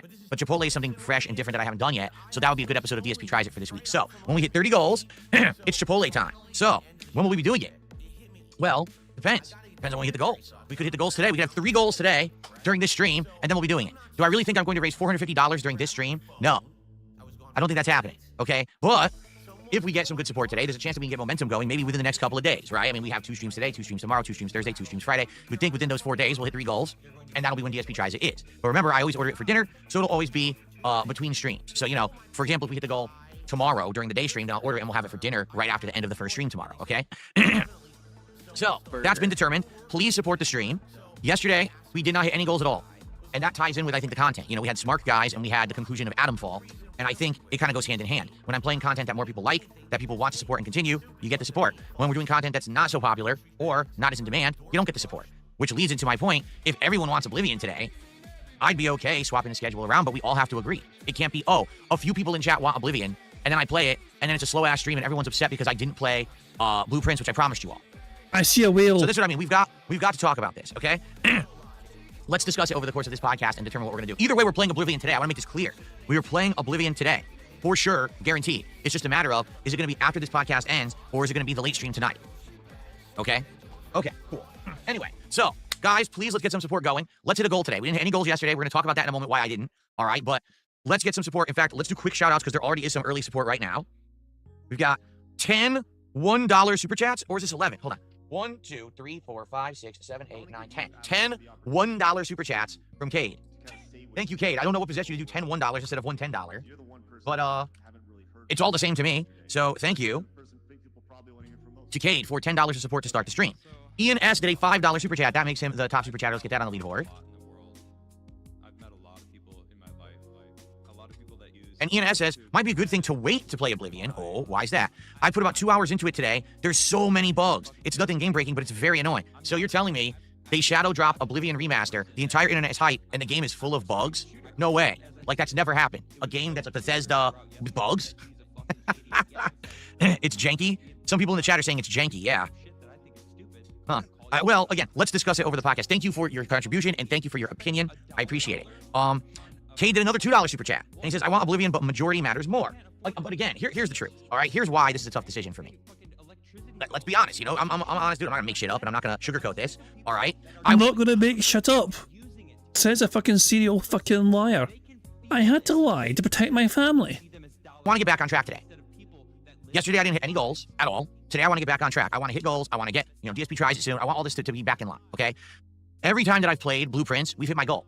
Every single time. And every time I play Blueprints, we get a great engaged crowd of people who want to talk about the game and who are interested in it, who help me to get, solve puzzles and figure stuff out when I'm stumped. It's a great interactive stream. It's one of my favorites right now. I've been craving Blueprints for days. I'm not kidding. The game has like grown and got hooked me, and I want to play more. I'm dying to play this game, and it's doing well.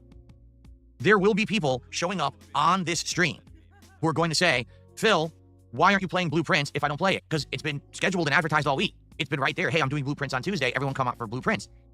You know what I'm saying? And I get it. I get hype. Day one. Oh, it's out right now. Everyone's doing it. Let's do it. But we can do it tonight. The other factor here is I just played Oblivion. Literally, 2 years ago, I played the entire game and all the DLC, so I know everything about it. We've already just done it. It's definitely not as hype as, oh, I've never played it, and this is a first-time opportunity. In fact, that's my one criticism, all right? I think that the way that Bethesda has done this is great. There was no advanced copy sent out. There was no insane rip people off, pre-order bonuses, season passes. They're not nickel and diming anyone on this thing, okay? And they world dropped it all at once so everyone plays it at the same time. But in line with that, okay, no one knew about it. If we had known that this was coming out 2 years ago, I never would have played Oblivion. I would have held off, and then this would have been a first-time experience with the game, with modernized graphics, improved controls and gameplay elements, and now I've already played the game. So it kills the hype for me because I already know it. Like, I know it's going to look good and everything, but here's what's going to happen, I feel. I'm going to play it the first time, and it's going to get attention the first stream. I'm going to play it another stream, and it'll be less attention, and by the third stream, no one cares because I've already played it. People will start saying, did you already play this game? Why are you playing this again? Well, that is a fucking story of every single fucking gameplay stream you've ever fucking done in your entire fucking life on YouTube. In fact, that's actually that's usually fucking the story and experience of most gaming content creators. The first episode hype is always a fucking usually most attended. That and the last as well sometimes. But yeah, that's how it is. It's just right now what you guys are experiencing is the day one hype. Okay, you are. It's the day one hype. but that will go away within a couple of days, and then no one will care anymore. So I'm playing it today for the day one hype. Don't get me wrong. It's just a matter of first or second stream. And I'll be honest, if I play it first stream, this will disappoint people for sure. Like if I play Oblivion tonight, no one was going to be disappointed because people weren't going crazy for Black Ops. No one is going to be, oh, he's not playing Black Ops 6. Oh, what a horrible thing. No one's going to care about that. Okay. But in this case, if I do Oblivion in place of Blueprints, that will upset people who are going to be here for Blueprints. They'll be showing up for the gameplay segment and like, what happened? That's not right. We waited all week and now we got to wait longer because this game dropped. And I feel for them. And the other thing is, a lot of people are saying, well, just do Blueprints on the late stream. Well, I could, but a lot of people who attend the day streams can't attend the late streams, especially people over in Europe where it's like the middle of the morning. So that's going to definitely disappoint a lot of people who wanted to be here for Blueprints, right? So it's just a tough decision, right? I don't know. It's tough. We'll figure it out by the end of this podcast, okay? I want to look at it too. We're going to watch some of the videos. I want to look at the information because I actually don't even know. I didn't watch it yet. I'm going to be watching it first time with you guys live. I want to see exactly what they've improved and stuff like that before we make our decision. Okay. Burger. Okay. It's Simply Eddie did a $9.99 super chat and says, give us Oblivion, Phil. I will. Ask and you shall receive. You're getting Oblivion today for sure. Don't know which stream, but you're absolutely getting it today. No matter what, Oblivion will be played today. It's so good. And what I like about Mediterranean food is usually Thank you for the generous super chat. Jumps us with 27, and then there was another $2 super chat from Cade. Start Blueprints, make a dono go for Oblivion. So what you're saying is start playing Blueprints, but if we get a certain level of support, drop Blueprints like a hot rock and swap over to Oblivion. Well, that would be kind of messed up, right? That would be kind of messed up. I don't know about that. By the way, I am downloading it right now. Apparently it's huge because I've been downloading it for like 20 minutes and it's still not done. We're at 83%. How big is it? It must be giant. It's 120 gigabytes. I'm sorry, but out of context, that's going to be, people, I'm sorry. Nefarious individuals, evil-minded attractors on the internet can take that clip out of context and have a lot of fun with it. It's still not done. We're at 83%. So this bit here. How big is it? It must be giant. Things Phil says when Tyrone is visiting Cat. I don't know. Oh, just I mean, oh, for God's sake. How big is it? It must be giant. A quote from Phil Burnell. Have fun with that. I mean, I'm surely someone can come up with a good wee fucking thing to do with that, you know, for Phil, and just send your creative fun little skit ideas to, like, that being said, because they fucking love that shit as well, yeah. Oh, goodness me. The creativity, let the creative people enjoy that particular clip. It's 120 gigabytes. That's quite large. See, that's why I'm telling you guys, when it comes to the Switch 2, people are like, Switch 2 only has 500 gigs, that's enough. Games like this are going to be huge. So you're going to end up having 2 to 3 games on your Switch 2 and you're going to have no storage space, you know? Like, it really is a problem that Nintendo doesn't give a shit about this kind of stuff in the modern day, to be honest, okay? Anyway, oh, that was it. No, I'm not skipping it. No. Listen, just at curiosity's sake, I want to play Oblivion today. You know what I'm saying? Even if I don't want to play it as a playthrough, and we just play a couple streams, at curiosity's sake, what did they do to remake this game, right? How did the graphics, what are the changes they did to the combat? Because I liked Oblivion when I played it 2 years ago. The only thing I didn't like about Oblivion 2 years ago was the Oblivion gates. They suck. They're just boring. You go through and you got to figure out how the fuck you get to the stupid sigil stone and you close the gate. It's so boring. It's so many gauntlets of enemies and shit. That's the worst part of the game. The rest of the game is great. The combat, all of the elements of leveling and everything, the faction/guilds are really good in that game, right? It's just the stupid Oblivion gates are the most annoying part. Outside of that, the game's superb. I really liked that playthrough. So, okay. Let's see here. I've got a strong feeling that Phil is going to play Oblivion in a day stream. A lot of people are speaking with their money right now. There's another one. Cypress TV says, I vote Oblivion. Zach with a $2 super chat says, I'm hyped for Blueprints game. Well, thank you, Dan Zach. I'm glad that you are. And you see what I mean? Like, it seems like this is one of those situations that we're going to have fun today no matter what. It's going to be a great day. But no matter which choice I make of which stream to play Oblivion, there's going to be people who are happy and there's going to be people who are disappointed. Cypress TV with a $10 super chat says, great smart guys yesterday. And I vote for Oblivion on this stream. Okay, thank you. Yeah, it was such a great smart guys. Hold on. It was such a great smart guys that Phil was now going to cancel the fucking show because of lack of support. Great smart guys. It's dead. The show is dead. It's fucking history. Cypress. Yeah, it's a great show which will not fucking see the fucking light of day again.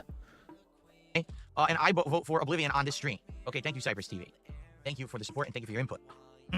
Okay. Well, $40 of support already is pretty darn good. Thank you all. All right, here's what we want to do. We're going to talk about Oblivion, but I want to talk about yesterday, and I want to talk about smart guys first, all right? Then we can do the Oblivion stuff, and then we can come to terms on everything else and figure it out on when we're doing what, okay? So let's do it. Let's talk about yesterday, all right? Let's talk about smart guys. Yesterday was my Smart Guys episode 14, which was the WrestleMania 41 Super Show. This was a 4-hour endeavor of me completely covering match by match everything that went down during WrestleMania 41 both nights, plus 2 special guests live, the input of Cypress TV on the fly as well. It was a big undertaking, the logistics of it, to get it set up and everything, watching all of that wrestling over the weekend, and I had told you guys about it, and I had hyped it up. I mean, having these guest hosts over the last month hyped up. Guys. Who all here watched WrestleMania live both days? Not me, by the way. I mean, I didn't watch it live. It was fucking quite late. You know, I'd rather sleep. But yeah, I'm sure there's people here that watched WrestleMania live both days, because there's some people here that are fucking big wrestling fans, of course. You know? Did you think it was a big, massive undertaking? Did you fucking have to, like, fucking vamp your entire, like, no. Just like, I mean, I'm sure for most of you guys that enjoyed watching the fucking thing, it was like, it was just you enjoying wrestling. It was like, it wasn't some fucking bizarre. Phil actually said so for Phil Burnell, it took him effort to sit down and watch wrestling for 4 hours. Watching wrestling is hard work. Oh God, man. God almighty. I just love how he tries to spin the most fucking ridiculous things. He's trying to impress his audience of how hard he worked. And how does he fucking do that? By telling them all he watched wrestling for 4 hours. Twice. The big WrestleMania event, right?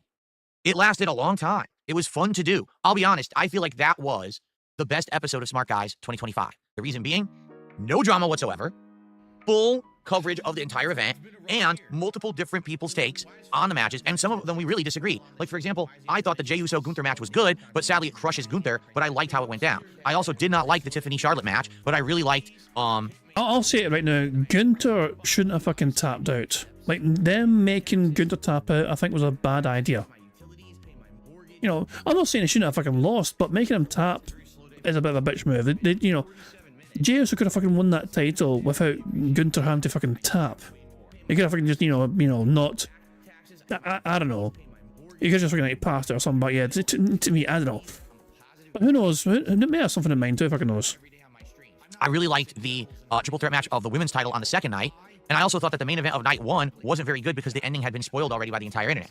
Most of the hosts disagree with me. A lot of people hated that Jey Gunther match. A lot of people loved the main event of night 1 and thought it was the best thing of both nights. So that's the good thing about having guests and co-hosts. It's not just one person in an echo chamber talking. It's other opinions, other feedback, and I think that made the show that much better to have it like that.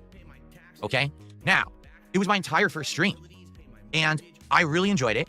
And I think viewership-wise, it did good. You know, on YouTube it did decent, on Kick it did decent. Who fucking cares? We didn't hit my support goal for the whole stream. That includes the podcast and Smart Guys, okay? So I want to get you guys to just understand my perspective here, all right? Getting back into Smart Guys, I was already skeptical about it because I wasn't sold that people were going to care that much about my opinions on pro wrestling when I had been so far removed from pro wrestling. I always knew that part of the gimmick of Smart Guys coming back was having PPP as my co-host. I knew that we were going to basically get like a bump of attention from the Kino Casino viewership. And that did happen at first, but that quickly petered out. Within 2-3 weeks, the casino viewers were gone, and so was their support. Even PPP couldn't bring the butts to the seats. So it became apparent that I was going to have to do something different with the show. And after shit canning PPP, all right, I knew that it was going to have to be something more interesting than just me sitting here every week talking about wrestling. So I mixed it up. I started having co-hosts, and that's different. That's way outside of my comfort zone, especially because it was the logistics of, you know, getting everyone on Discord and making that work, which I'm happy that I've now learned how to do. This thing keeps screwing up. There we go. I'm happy that I've learned how to do it, because now, basically on the fly, I should be able to have, like, guests on whenever I want, as long as I have the Discord. I figured out all the ins and outs of Discord and how to do it. You saw yesterday when I had Ralph on, I was able to resize him and get it to work on the show. You don't know shit, Phil. You don't know fucking shit. That looked awful. It was diabolical. Like, most people having on Discord is one way of fucking doing this shit, but the proper way of doing it, and Steve will testify to this, Steve O'Dead will testify to this, because obviously he hosts that being, you know, he's one of the hosts of that being said. You use something like Video Ninja to fucking have guests on. You can fucking have full control of not only the fucking, you know, like the volume levels that they fucking output, not shit, but you can control the webcam as well. You can manipulate it that way, wherever you can make it look as good as you fucking need to look. Yeah, that's the better way of doing it. You know, it's the more professional way of doing it. If I go back to having guests on for bingo stuff, you know, I'm definitely using Video Ninja. You know, I mean, I've got it ready to go essentially, but I need to start getting, I need to find a good day to do it. I might try and get a guest on very soon, who knows, just to fucking see if I can get it working properly, whatever. But I do want to do it the Video Ninja way, because every time I've had a guest on before on the bingo, it has been for Discord. But there's definitely better ways of doing it, and Video Ninja is one of those ways of doing it, which is better than Discord. Everything on the fly. I was like, oh, it's that easy. So I'm good to go. And this is great. Moving forward, it's going to benefit me. So in the long run, you have to understand this is not a waste of time. It's, it was actually worth it to put this effort in, right? But I put in more effort on yesterday's Smart Guys than I have, on pretty much any piece of content. Because you have to understand something. When I'm going to do a podcast, yes, I do research for the show. Yes, I set up stuff in my PCs. I got it all ready here for today when we do Oblivion and everything. We got game news and everything here, right? But it's pretty simple. It's time consuming, but it's simple, all right? To do Smart Guys, this is an incredible investment of time. I have to watch hours and hours of pro wrestling over the course of the week. I have to take copious notes because some people are like, how is watching TV work? Because I'm not just watching TV. I'm sitting here and every fucking match I'm typing a ridiculous amount of notes in my phone about what's going on in the match so that I can reference this later on the show. It's a work. It is work. Sure you are, Phil. He's not just for the entire fucking time taking notes. Yeah, sure you are. You're not just fucking just pulling randomly. I was like, oh, I just got a Randy Orton on my fucking... Randy Orton's on the screen right now, and I just pulled a Randy Orton. Isn't that an amazing coincidence? Fuck off. So Phil is trying to say that him watching wrestling is effort for him. If you're truly passionate about fucking wrestling, you wouldn't fucking say that. You'd enjoy the product, or hopefully enjoy it, or... fuck me, man. He's actually trying to fucking tell his audience that him consuming wrestling, as a viewer, was massive amounts of effort for him and work. He has no passion for it, but he wants to fucking make money from it. Just like fucking DS Politics, just like fucking DSP Reacts, just like the Throwback channel, just like everything else he pretends to fucking have passion for. The same as if you're watching a movie and reviewing it and you're taking notes and everything, it's just as serious as that, okay? And then to have these guests, working with them, working on a schedule, getting, OBS and Discord set up and everything, it's a lot of work. It's twice as much work as a regular stream for me. A gameplay stream? Are you kidding me? That's the easiest, right? You just set it up, you play it through OBS. Yeah, sometimes you have technical difficulties, but for the most part, that's the cakewalk stuff. You know what I mean? But this show's tough to do. It's challenging because of the amount of work and time investment. So for me yesterday, I was there doing the show. I'm having a blast. I'm like, wow, this actually is like a really professional piece of content. I'm covering every match. We've got guests chiming in. This is great. And then for the end of the show to see, we didn't even hit my basic support goal for a stream, which we've been hitting pretty regularly, let's be honest, except for oddball streams like Pirate Yakuza or last night's Adam Fall, which is the end of a lengthy playthrough that wasn't that popular. My streams have been doing good. So why is the thing that I just put the most time and effort into doing the worst, right? And so sometimes what you got to do is you have to look at things like this, right? And you have to say, is it worth the time? Is it worth the effort? I think that the quality of the product I'm putting out is good, but sadly, I'm going to be honest, I think that because I've been so far removed from pro wrestling for so long, there really isn't many people on the internet saying, gee, I want to hear DSP's opinions on pro wrestling. You know what I mean? And I don't think that even when PPP was part of the show, I think that was the case as well. That people would tune in from time to time to see some drama, and then maybe a few people would want to hear the wrestling. But the wrestling crowd was not coming to the show and supporting it in droves or anything like that, okay? Now, if you want to know the truth, are you ready for a shocker? Because this is going to be a truth bomb, all right? Are you ready for this?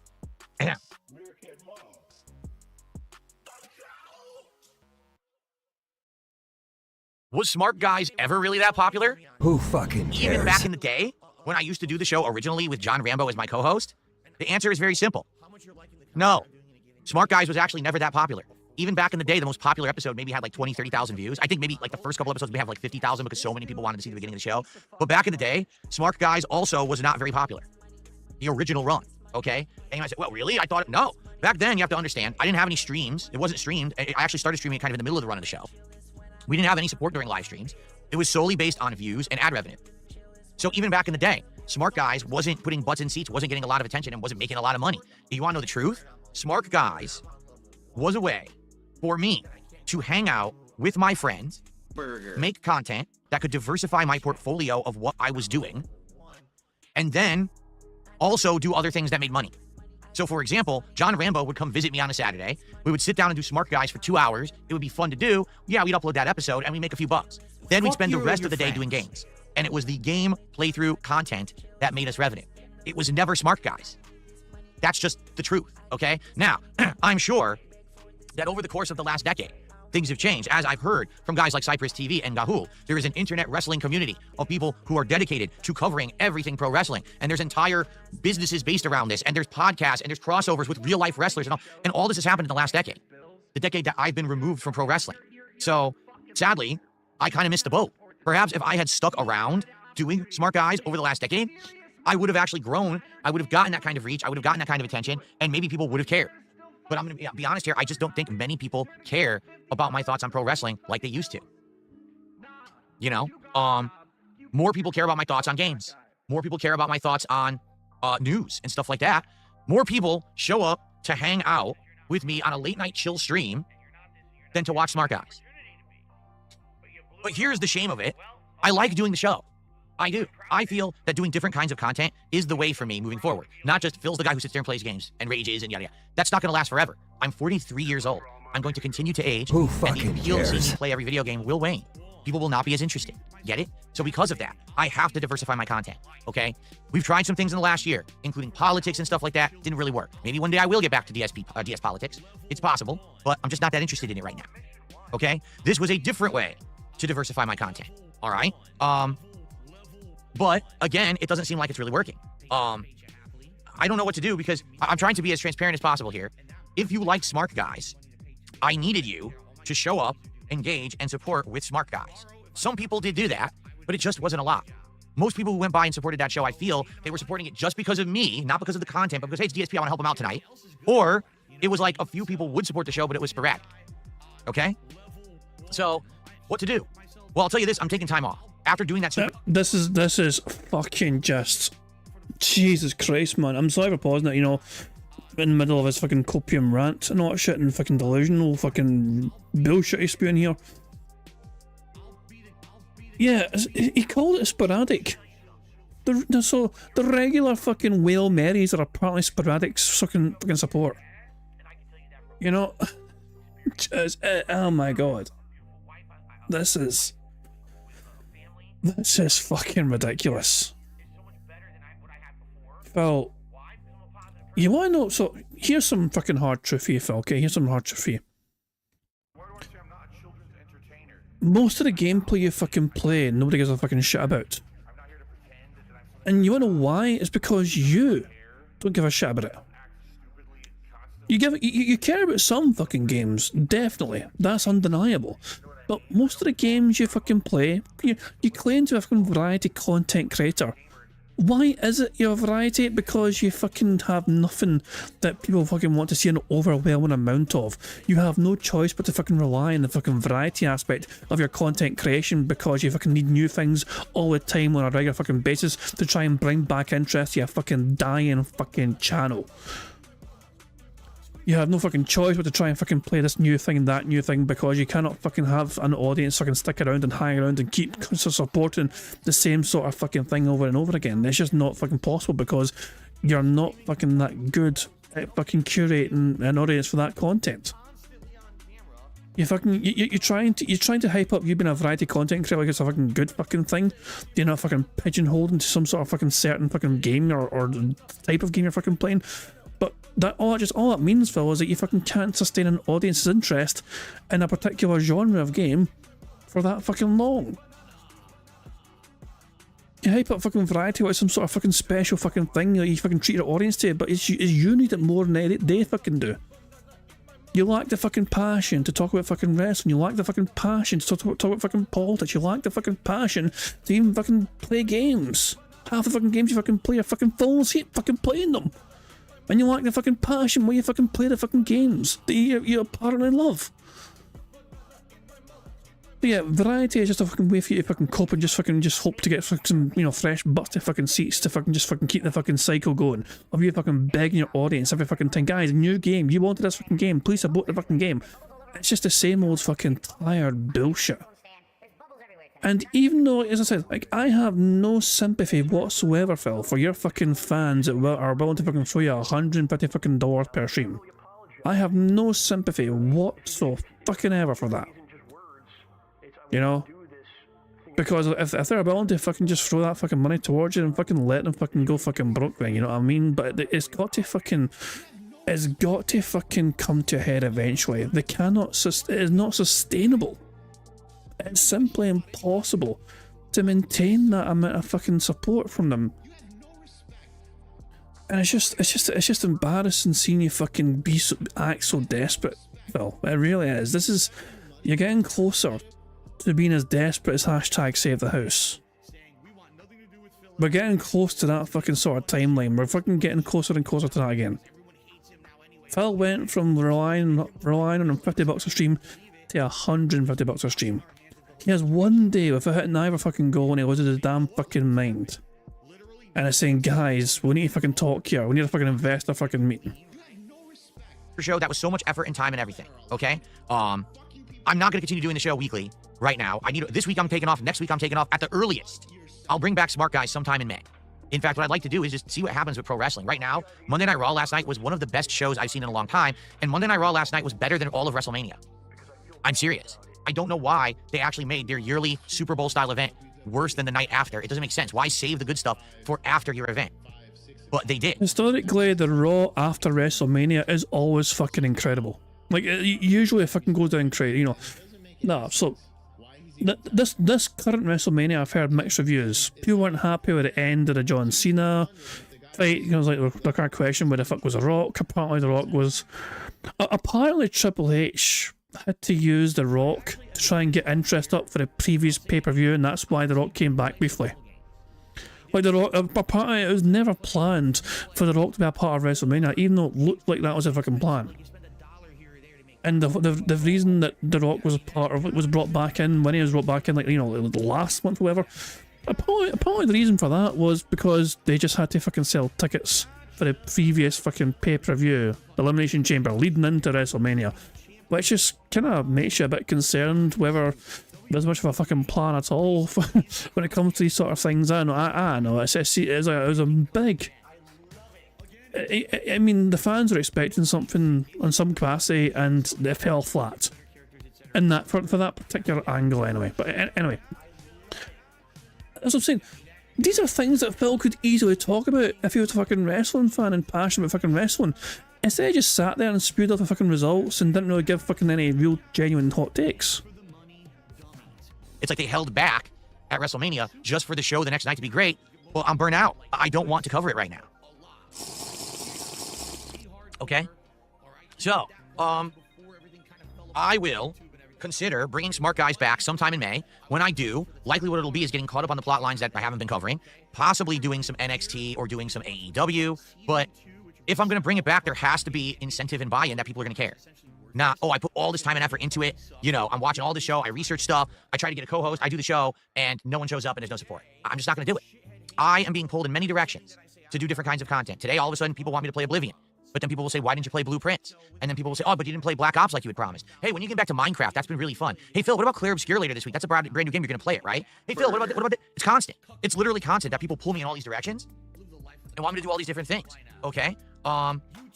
So I need to be using my time wisely because I'm only one person. If I was a team of people, if I was all these people working together, well, this person could work on this project and this person could work on this project, but I'm one guy and I'm in demand. People want to see me do different things. So I've got to do what people want.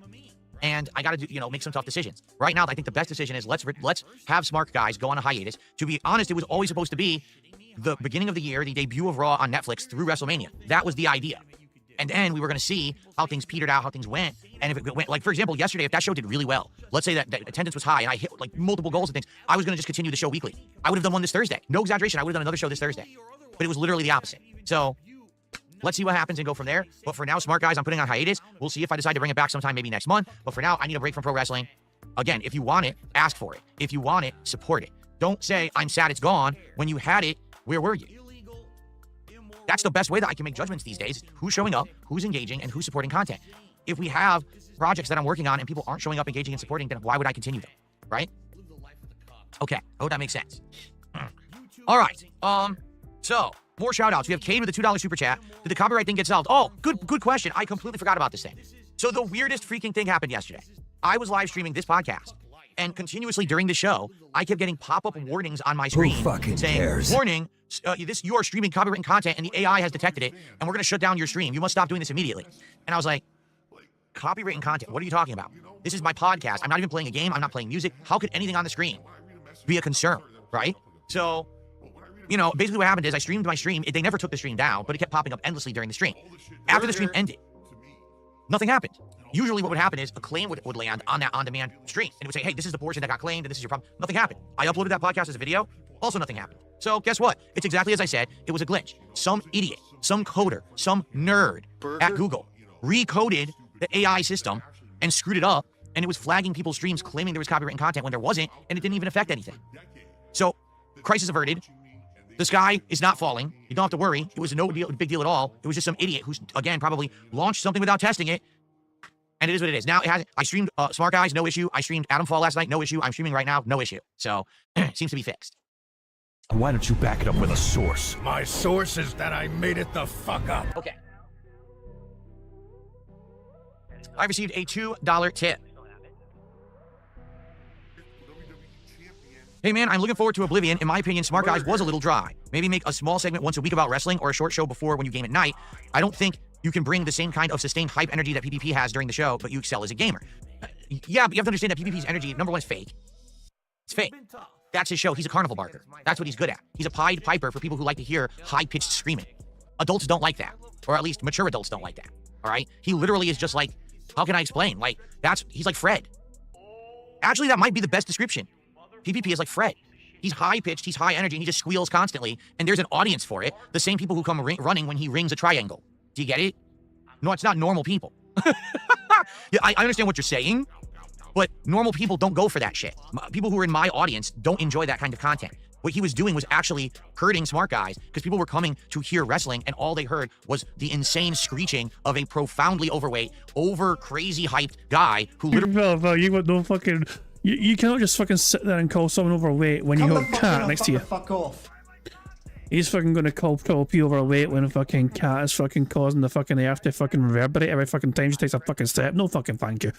Thank you to Dapper Dragon for becoming a bingo baddie. Much appreciated. Jesus fucking Christ. My fucking chair fucking shakes every time fucking cat takes a fucking step and I'm on the other side of the fucking planet. Literally was just there to try to make money. And that's why I kicked him off the fucking show, you know? It wasn't working. But anyway, yeah. You kicked him off the fucking show because he kept calling your wife a big, fat, fucking bitch. That is why you kicked him off a show eventually. You gave him several fucking warnings going, man, maybe don't do that, but he kept doing it anyway. But it was just a factual observation, Bill. You know, I get what you're saying, but I don't think that level of energy is what we need at all in any of my content, right? Like, I could sit here acting like a fucking spaz literally the entire show every day, all day, but who cares? Not me, you know? So, you know, the gaming thing, of course, yeah, that's something that he could never do. You know, he's not a gamer, so he couldn't jump in and do games like I do. He couldn't talk anything about the gaming industry. He's not versed in that shit at all. Well, you have no experience within the gaming industry. You've consumed video games for most of your fucking life, essentially. That doesn't mean you're a fucking expert in the fucking gaming industry. You've never fucking experienced, you've never fucking created a fucking game, you've never fucking designed a game, you never programmed a fucking game. All you fucking do is consume. That's like fucking me saying I'm a fucking professional chef because I fucking stuff my face full of fucking food. No, that's not how it fucking works, Phil. But yeah, maybe you're right. Maybe pro wrestling shouldn't be a dedicated show. Maybe, okay, all right. You know what? All right, you know what? Maybe we're coming up with a different idea. All right? Bear with me for a second here, everyone. How does this sound? All right? Who fucking cares? This is interesting now, okay? How about this? Fuck you and your friends. How about My biggest fans are idiots. Nice shirt, 25 cents. a show that's a variety show? It's not a dedicated podcast. God damn it. You mean like DSP Reacts? Burger. Variety, hooray. Fucking hell. A variety show. Wow, I'm fucking sold. Go on, Phil, elaborate. A show that's a variety show. It's not a dedicated podcast like this show where we talk about my schedule and we talk about how stuff went and we talk about gaming news, but instead, it's a variety show, all right? About various different topics. Maybe one day we are covering big game news, but another day we're covering real life news. Maybe one day we're covering politics. Isn't that kind of what the podcast is? So you want to take the podcast and turn it into its own fully fleshed out show? You mean like the Level 1 podcast? Maybe one segment we're talking about pro wrestling. And how about this? Because I actually have my shit together now, I could actually have guests on the show from all different walks of life to talk about various topics via Discord. Guests from all various walks of life. Who's your fucking first guest to explain their first walk of life thing? Jade? Get Jade Roll onto the fucking show and tell him about how, about his fucking, expertise on all things fucking WD-40.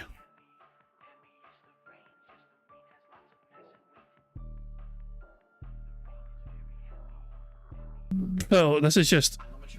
So, this idea of yours, Phil, lacks a lot of important things like, detail. And basically you want a podcast style show which is basically its own show. Which is the podcast. You're better off just fucking reviewing Cologne.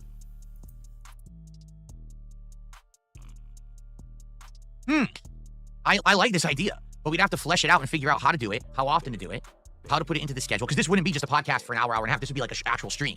Like, my whole day stream, right, would be this. And I could have various different people joining at different times for different things that are going on. Right? That could be cool. And it wouldn't be the Level 1 podcast, it would be a new show. My podcast would still be my podcast, but there'd be a new show going on. I don't know how often to do it. See, we gotta figure this out. Like, how often do you do it? What do you call it? How does it work? Let's talk about this more. I don't want to take too much of the show today because we got to do the Oblivion stuff today, but I like this idea, and I think this is something to discuss and flesh out further. I think it's actually a solid idea to have this kind of variety in my content, okay? Also, it'd be nice if this giant hair lump would go down. So I'm going to go brush it right now because it's driving me nuts. He's actually fucked off to brush his fucking shitey fucking hair.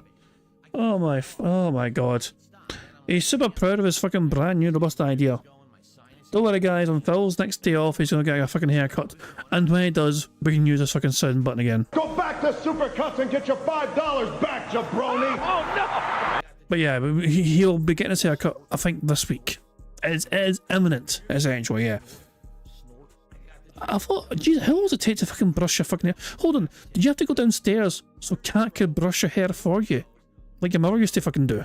Okay, I finally had enough. I was like, I'm gonna go whip my hair down, so I did. So hopefully now the hair stays in place and stops popping up like a big puffball. You fucking do, dip your head in the fucking toilet and just fucking relive your fucking high school days? I really need a haircut, but I don't know when we're getting one. My wife takes care of that, so. Anyway. Alright, I like... Cringe overload. My wife takes care of that, Jeez. So it's not up to Phil to decide when he gets a haircut, it's up to fucking Kat. And they double book their appointments together. In case you're wondering why it's up to Kat to fucking get a haircut, some people are acting confused. It is literally Kat's decision when the haircuts happen and they get them cut together. They go to the same hairdresser and they get a fucking 2-for-1 fucking discount essentially. They go to the same place together. It is impossible for Phil Bonnell to go and get his haircut himself because it is up to his wife to fucking manage that for him. Now, So when it comes to me getting my own haircut, okay, I will usually decide, it's usually up to me when I fucking do it. But what I will do is I'll ask my good fucking lady, I'll be like, honey, is there any kind of style you want me to get? Is there any kind of look, to try and go for, I will get her input, because I don't know, I don't see my hair, we don't see our own hair, but other people we care about do. So yeah, I will involve my wife that way. I won't leave it up to her to fucking just decide. You're getting it now. I've booked you an appointment. You're going at this time. Don't be late. But now, in Phil's situation, Phil goes to a fucking hairdresser and he goes with Kat because they both get a haircut at the same time. Which is kind of strange, I guess. Is that something couples do? I've never heard of a couple going to a hairdresser together at the same time to get a haircut together at the same time. Cam Dutchman just shaves, saves a lot of money. You're bald then. Yeah, baldy. Of course, Sonic says, remember our pictures on the website, the Carls and Twirls website. I remember. Oh yeah, I've been told to check Discord. Apparently there's a couple of good things on Discord. Oh my fucking god, I'm not showing that again. Oh fuck me. Jesus. No.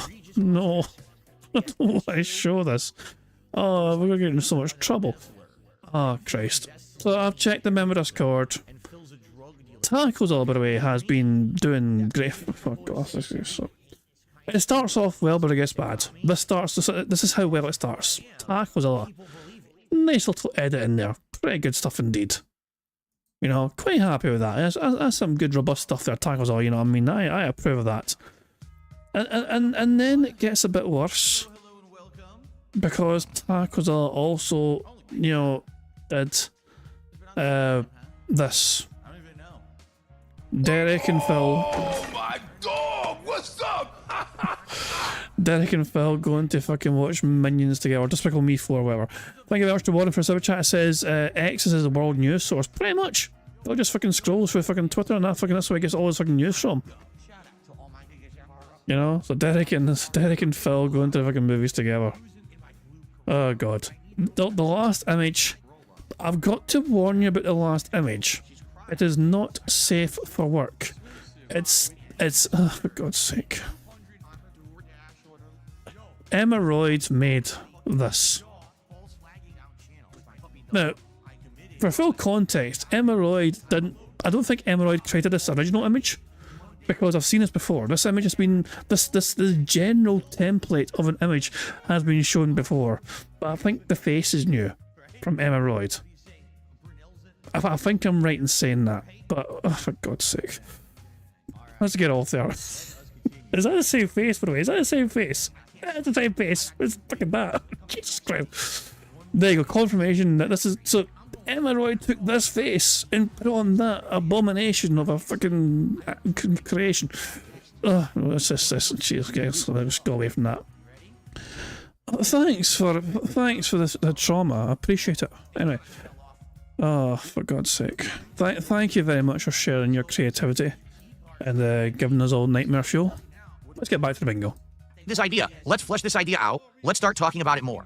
All right? Let's try to figure out how to do it, how often to do it. I feel like it could definitely work as long as we decide how often to do it. Like if the show is a variety show. So let's say I do the show and it's a 3-hour show. Let's say it starts around 1 p.m. and it goes till 4, right? Well, maybe 1 hour can be wrestling discussion. 1 hour can be news. We get guests in for an hour to talk about various topics about things going on the internet. I think that'd be cool. And quite frankly, I think that could actually work because then the entire show isn't dependent on just one thing. People might just like the variety and come to support the show.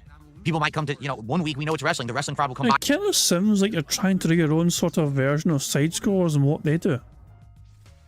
For that week, but then the next week we know it's not, but then a different crowd will, I kind of really like this idea. All right? Very nice. Okay. Well, that was a good one. Whoever that tipper was, solid idea. Let's think about this. Let's try to flesh it out. I think this could be a good new idea. The level 2 hotcast. I mean, obviously, one of the very King's Court, where I sit on my throne talking about topics and I welcome people in as guests to the court to talk about these topics, right? But I mean, that's kind of cliche. I like the idea, but maybe, you know, let's talk about it and figure it out. I don't think level two is stupid. We have to think of something better, okay? We have to think of something because level 1 is not a fucking stupid, you fucking dick. Catchy and interesting. That would work. That would get people excited for this new style of show. Okay? Okay. King's Court, maybe. Cares? Maybe. We'll see. The King's Court. Fuck off. You fucking sit in a throne of fucking lies. You're no fucking king. You're barely a court fucking jester. We're laughing at you, but not with you. You are fucking just something. What would you offer, Phil? What sort of guest is fucking going to go on your fucking shitey fucking show? And talk about what? Talk about the fucking state of fucking wrestling? Talk about the fucking state of the fucking gaming landscape? What are we talking about? Basically, you're trying to fucking steal. Like, you're trying to fucking turn the podcast, which is not a fucking podcast, into some overly elaborate fucking bloated version of. Well, this is the same low effort, minimum fucking, you know, enthusiasm sort of project. Why didn't you just stick to what you're passionate about? Come the fuck in and fuck the fuck off. Phil is desperately trying to fucking do things that he thinks will fucking make money. If he just sticks to fucking what he's passionate about, at least he'll fucking enjoy himself fucking doing it. Thank you to Emeroy for becoming a bingo baddie. Much appreciated. 3 more of that, and we can get a free space or bingo card. We have 1 free space already because Phil has begged a crazy amount, and he'll keep on begging even more. All right. Absolutely true. Kickapoo says, maybe you can do React content for a segment. You're right. That's absolutely correct. We can That reminds me of a show that Phil used to call, what was it called? Oh yes, DSP Reacts, and they fucking stopped doing it because they stopped getting money for it. do that. We could do one segment where we're reacting to things. Yeah, for sure. So he's getting excited that he's already suggesting all the ideas that Phil dropped because it didn't make money before.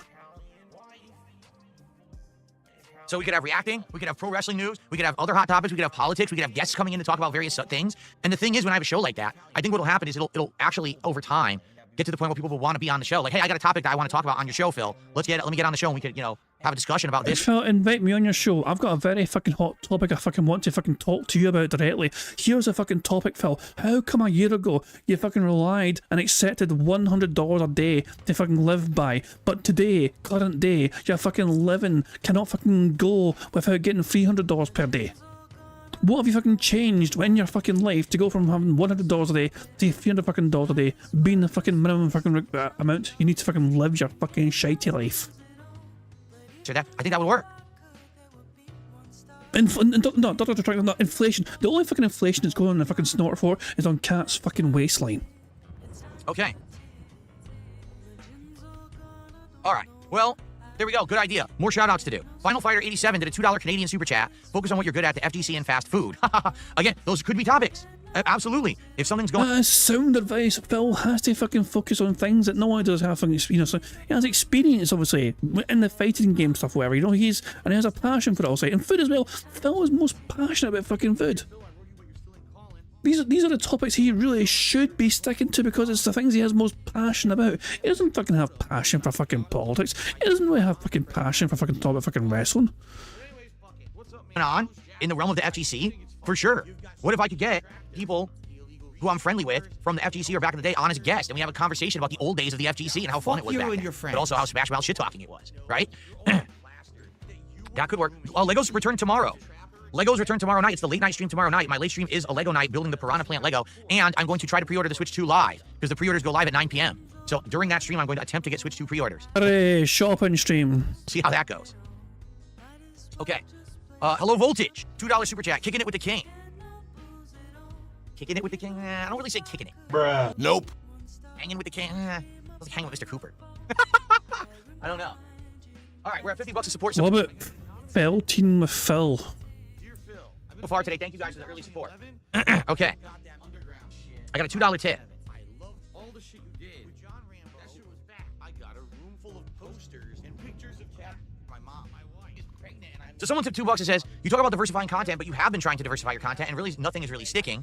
So they're saying DS Politics. DS Politics, I feel, was a misstep because I did it too early. I think that if I'd done DS Politics after Trump won the election and became president, it would have worked. I did it too early. I jumped the gun. And because of that, the show didn't work. So I think it was the timing, and maybe one day I can go back to that, or maybe I can go to it as a topic of a variety show. DSP Throwback. No, throwback stuff works. When like the retro react streams and stuff, they work. And the throwback content worked for what it was. I restored the missing playthroughs. So that stuff did work, okay? I would like to go back possibly to do the retro react nights at some point.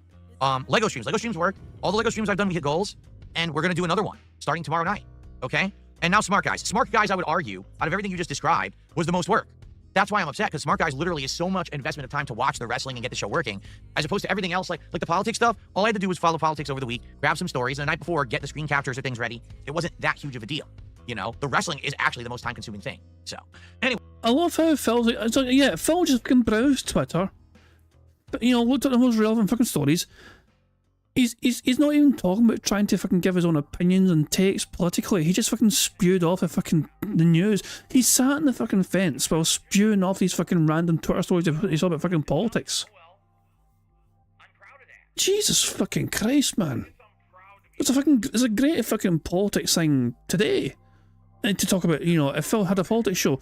And the American government, so apparently since 2020, student loans were not being collected by the government or whatever, but starting very soon, the government's going to start asking for that fucking money again. And all the fucking students like, oh shit, money, no, the money we owe, fucking, yeah. That's a big talking point. That's a big political talking point right now, because Trump is trying to get back money in the student loan stuff, whatever, that has not been getting, it's not been in effect since 2020. So there's a talking point political right fucking there. You can try and fucking weigh up the pros and cons. I'll say, you know, is it to the fors and against? No. But yes, I'm saying he doesn't even care. The whole point of him doing his shows is not because he wants to fucking give his own political takes and opinions and share it with an audience. The whole point of him doing his shows is for him to make fucking money. This is literally the whole fucking reason Phil does this shit, because he fucking tries to make as much money as possible with as little effort as possible. This is the same son of a fucking bitch that fucking cried about spending $70 fucking dollars on those fucking Tops wrestling cards. He spent $70 for 10 packs of cards to open on stream. He charged his audience $100 to open one pack. Therefore, he made $90 of profit per pack opening. And he complained he was spending too much on it. I mean, it's all about the money, and it always will be about the fucking money. I feel like these ideas work. The problem is they just don't work as a dedicated thing. I think the idea of a variety show will work. I'm serious. Like, now I think about how we've been doing it, and the fact that it kind of petered out. Everything worked at first, but then when it became a regular thing that wasn't special, that's when it kind of failed. So instead of it just being the same thing every week, Smart Guys, every week, DS Politics, instead, do a variety show where you can have segments about each thing each week, and that way there's a little something for everyone. You know, to be honest, why am I still around after 17 plus years? Because I'm a variety streamer. Get it? It's because you refuse to fucking get a job and you're fucking begging like fucking desperation to try and fucking keep your fucking family fed. You fucking you're just like, I pass people on the streets of Glasgow every fucking day who fucking hold their fucking hands out and they ask for some money to fucking just feed themselves, whatever. And even they have fucking more respect and dignity than you fucking do, Phil. I don't just play one kind of game, I kind of play everything. So maybe the road to success isn't Smart Guys, DS Politics, this, but instead, one super show where you do a little bit of everything. Keeps it fresh. Maybe one week we're reacting to clips on the internet that people wanted me to watch and react to. And then maybe another week we're actually talking about pro wrestling. And then all of a sudden there's politics, and then someone calls in and we get into a discussion about stuff, right? Cracker Jacks, I'll see you later. Thanks for hanging out, man.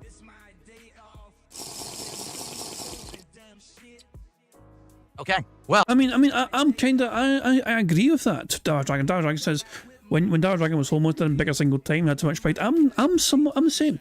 Like, I couldn't live with myself. Like, I'm in two minds where if I can say it's not relevant now. No, one singular clap is not applause. You know, we all know what applause is. He talks about the kicky emote for applause. He holds his hands up with a smug face and just claps away. No, that's applause. We can't do that. So yeah. So sometimes I will be tempted to beg. But not because just fucking, because sometimes sometimes I'm short. Not now. I'm okay now. So I want to fucking preface this fucking little talk here. This is not a begment. This is me just pointing something out, but it's not relevant anymore right now. I'm okay now. But there have been times in the past when I've been doing bingo streams and I have no money. Like, until my next payday. I'm like a couple of days away from payday. I'm absolutely skint. But and I see Phil begging away, and it's like the temptation to fucking beg is kind of there, but I couldn't do it. I cannot stoop to such Phil levels. It's not a beg. Fucking bitch. I was trying to fucking say it wasn't a fucking sneak beg because this is a past reference. It's not applicable now. But thank you, Broside Phil, for doing some chat sneak beg. It's not a sneak beg. I'm trying to say though, even though something it's such that, we'll say, but it's a problem of my own creation. Like, I've got a job. I get paid every month, and sometimes when it gets towards the end of the month, towards in between paydays, sometimes I overspend on things. Sometimes there's things that happen, sometimes there's this and that. But yeah, that's my own fault though. And it's like, it's one thing I'll say to fucking beg if something horrible happens. It's like, well, guys, it's that. But no, it's on me being a fucking dumb bastard sometimes with my money by leaving myself short sometimes. So I can't do what Phil fucking does and just fucking say to the audience, say to you guys, I'm sure. No, I can't. No, I would not be able to fucking look at myself in the fucking mirror. I really fucking wouldn't.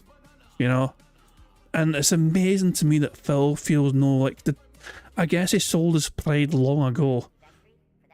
I don't know, but it's just crazy to me. But yeah, that's not a sneak beg. Please don't, because I just got paid the other day by my work, and I'm about to get YouTube money as well. YouTube, so I'm good.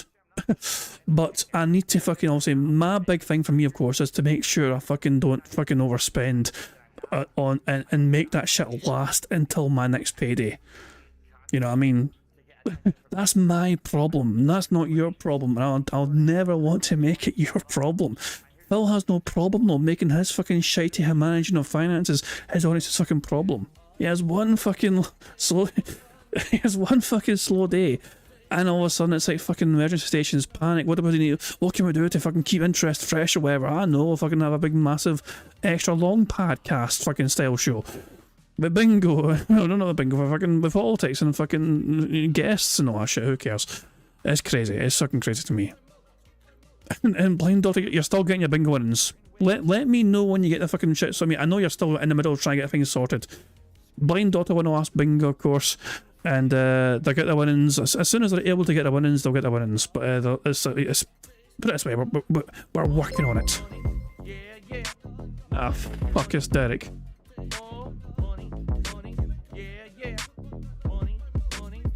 Oh shit. Ghost of Derek tipped £1. I agree, sometimes I overspend as well. Is it possible you guys could host a marathon stream for me, so I can go back to the store and buy more lotion, battery acid, and toilet paper? Make the bad man stop. No. I ain't getting anything for you, Derek. No, hell no. Hell no. Jesus fucking Christ. No, just my reaction to that is just, nah, no thank you. I'll give the FBI a break in this regard, you know what I mean? They fucking overwork trying to fucking deal with your creepy arse. I like how I mentioned Barrett Wells the other day. I was like, where's Barrett Wells? You need to fucking get rid of this ghost. I'll show you, actually. Hold on. I'll show you. The things. Let me find Barrett Wells' comment, because it was kind of funny. You know, two things. Let me find it here. So this is a couple of nights ago. I name dropped Barrett Wells. I was like, "Where's Barrett Wells? We need him to do his Ghostbuster thing."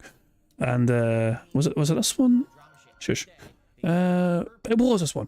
So here we go.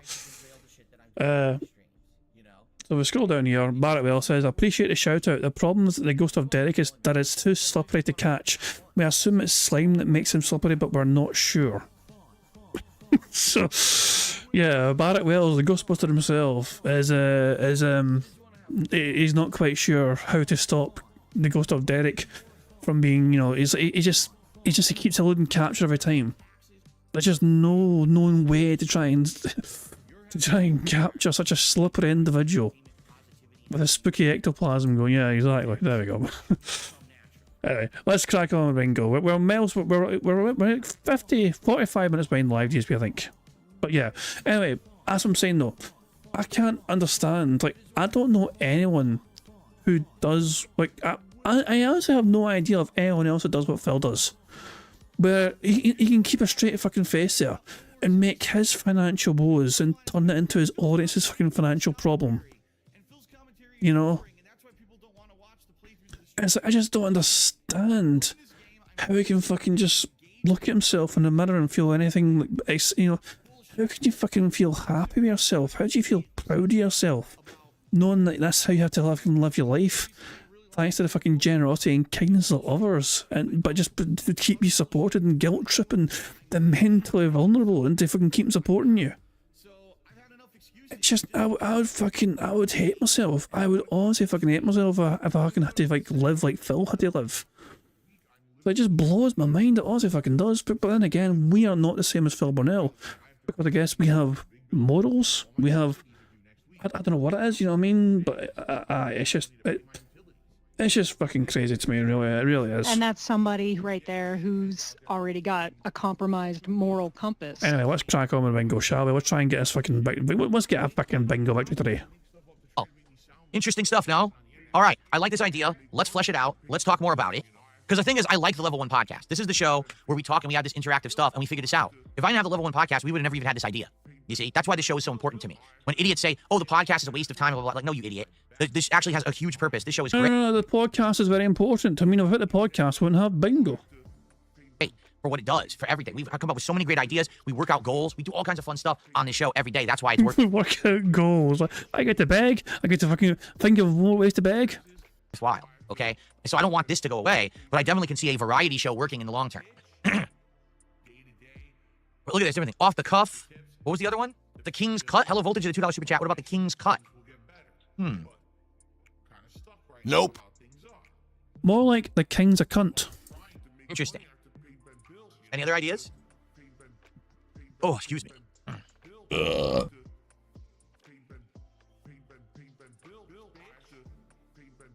The Positive Meaningful Content Podcast.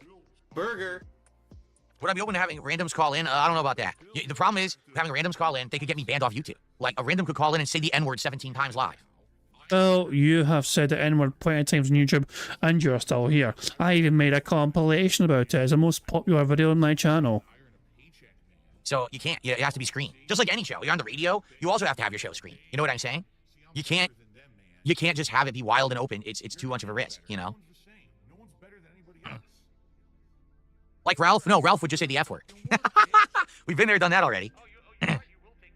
That's okay. No, I'm not playing a new Fatal Fury game. I have zero interest.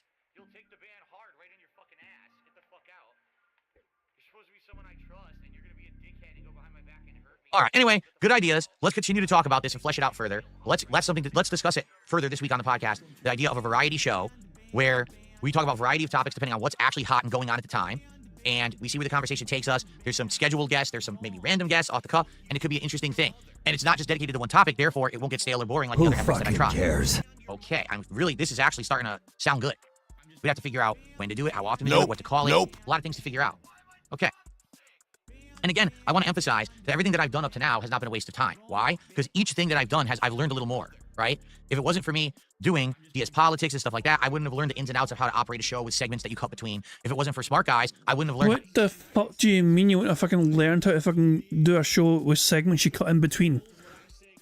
You literally just fucking transition from one talking point to another talking point. It's quite fucking simple, Phil. Like, you're basically just fucking happy that you fucking finally learned one of the most basic functionalities of what being a human is, where you can fucking go from one topic to another topic without having a fucking mental breakdown. How to use Discord properly, and I wouldn't have upgraded my setup to the point where I'm using headphones and I could switch between it on the fly. I would have never had that. So all this is leading towards something better, I feel. We're getting there. We're almost to the point of finding that right thing that's going to work, you know? Who fucking cares? Oh my God, no, this is ridiculous. Someone took $2 tip and says, once a week, bring a guest on, teach them how to play a fighting game. Eventually, we'll have a tournament. Your disciples will battle it out for the king's favor called the King's Arena. That's too ridiculous. Plus, it's very hard to teach someone how to play a game from scratch if they don't have a proper background. And he is not adding these tips to his goal, by the way. That's not the first tip he's had. And yet, he might be adding it to the actual goal total, but he's not adding it to the fucking top tipper thing. The top tipper is still a question mark. It's too time consuming. Like, if I had one person I was teaching how to play Street Fighter, I could do it. I can't teach 10 people. That would take like weeks and weeks of work. You know? Teach Jade, please teach Jade. Jade, go on, Phil. Teach Jade. Come on, it's a great idea. Can you imagine Phil Barnell teaching his most loyal and diehard supporter, Jade, on how to fucking be better at Street Fighter? People want to see it, Phil. I'm saying, and I'm not even, known in FGC anymore. No one cares. I don't think that would really work, just being honest.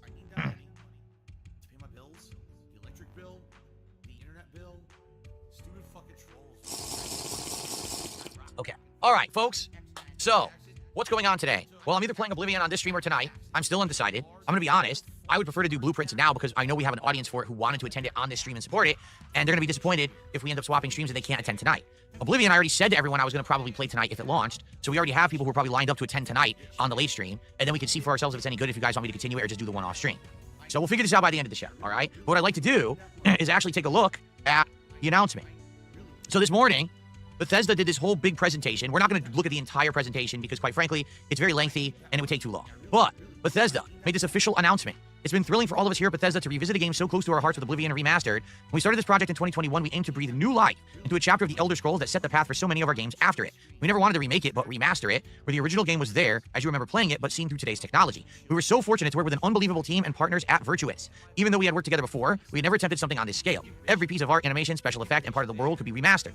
So new voices would be recorded, while keeping the originals there as well. Game systems were updated to feel better in your hands. Leveling systems modified for smoother progression and balance. We looked at every part and carefully upgraded it. But most of all, we never wanted to change the core. It's still a game from the previous era and should feel like one. We know that many of our longtime fans will be thrilled to revisit Oblivion and the Land of Cyrodiil, but there are also so many who have never played it. We can't thank you enough for the support that you've given us and our games over the years. Our hope is this remaster is that no matter who you are, when you step out of the Imperial Sewer, you feel like you're experiencing it for the first time. We can't wait to hear about your adventures. All the best, Bethesda Game Studio. Anybody care what this guy thinks? No! And here it is, folks. The Elder Scrolls Oblivion Remaster. Buy now. It's basically on everything, okay? It's like on every platform, I think except Switch. So it doesn't matter what you got. You can play it immediately, okay? From the ashes, a hero arises. So it modernizes the 2006 Game of the Year with all new stunning visuals and refined gameplay. Rediscover Cyrodiil. Navigate your own story. Experience an epic adventure and the complete story because it has all the expansions. Take a look. Look how different he looks, right? With modernized graphics. Looks completely different, honestly. Pretty cool. So, they actually have some of the clips here. Should we watch the trailer? Here we go. The new trailer. I was born 87 years ago. But for all these years, I've never been the ruler of my own dreams. This is the 27th of last seed, the year of Akatosh 433. These are the closing days of the Third Era, and the final hours of my life. I have seen the gates of Oblivion, beyond which no waking eye may see. This is only the beginning.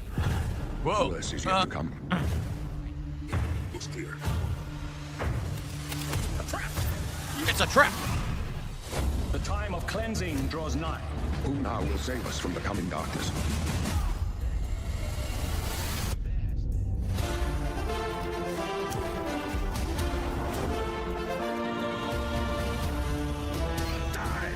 Here you must find your own path. Remember the Emperor!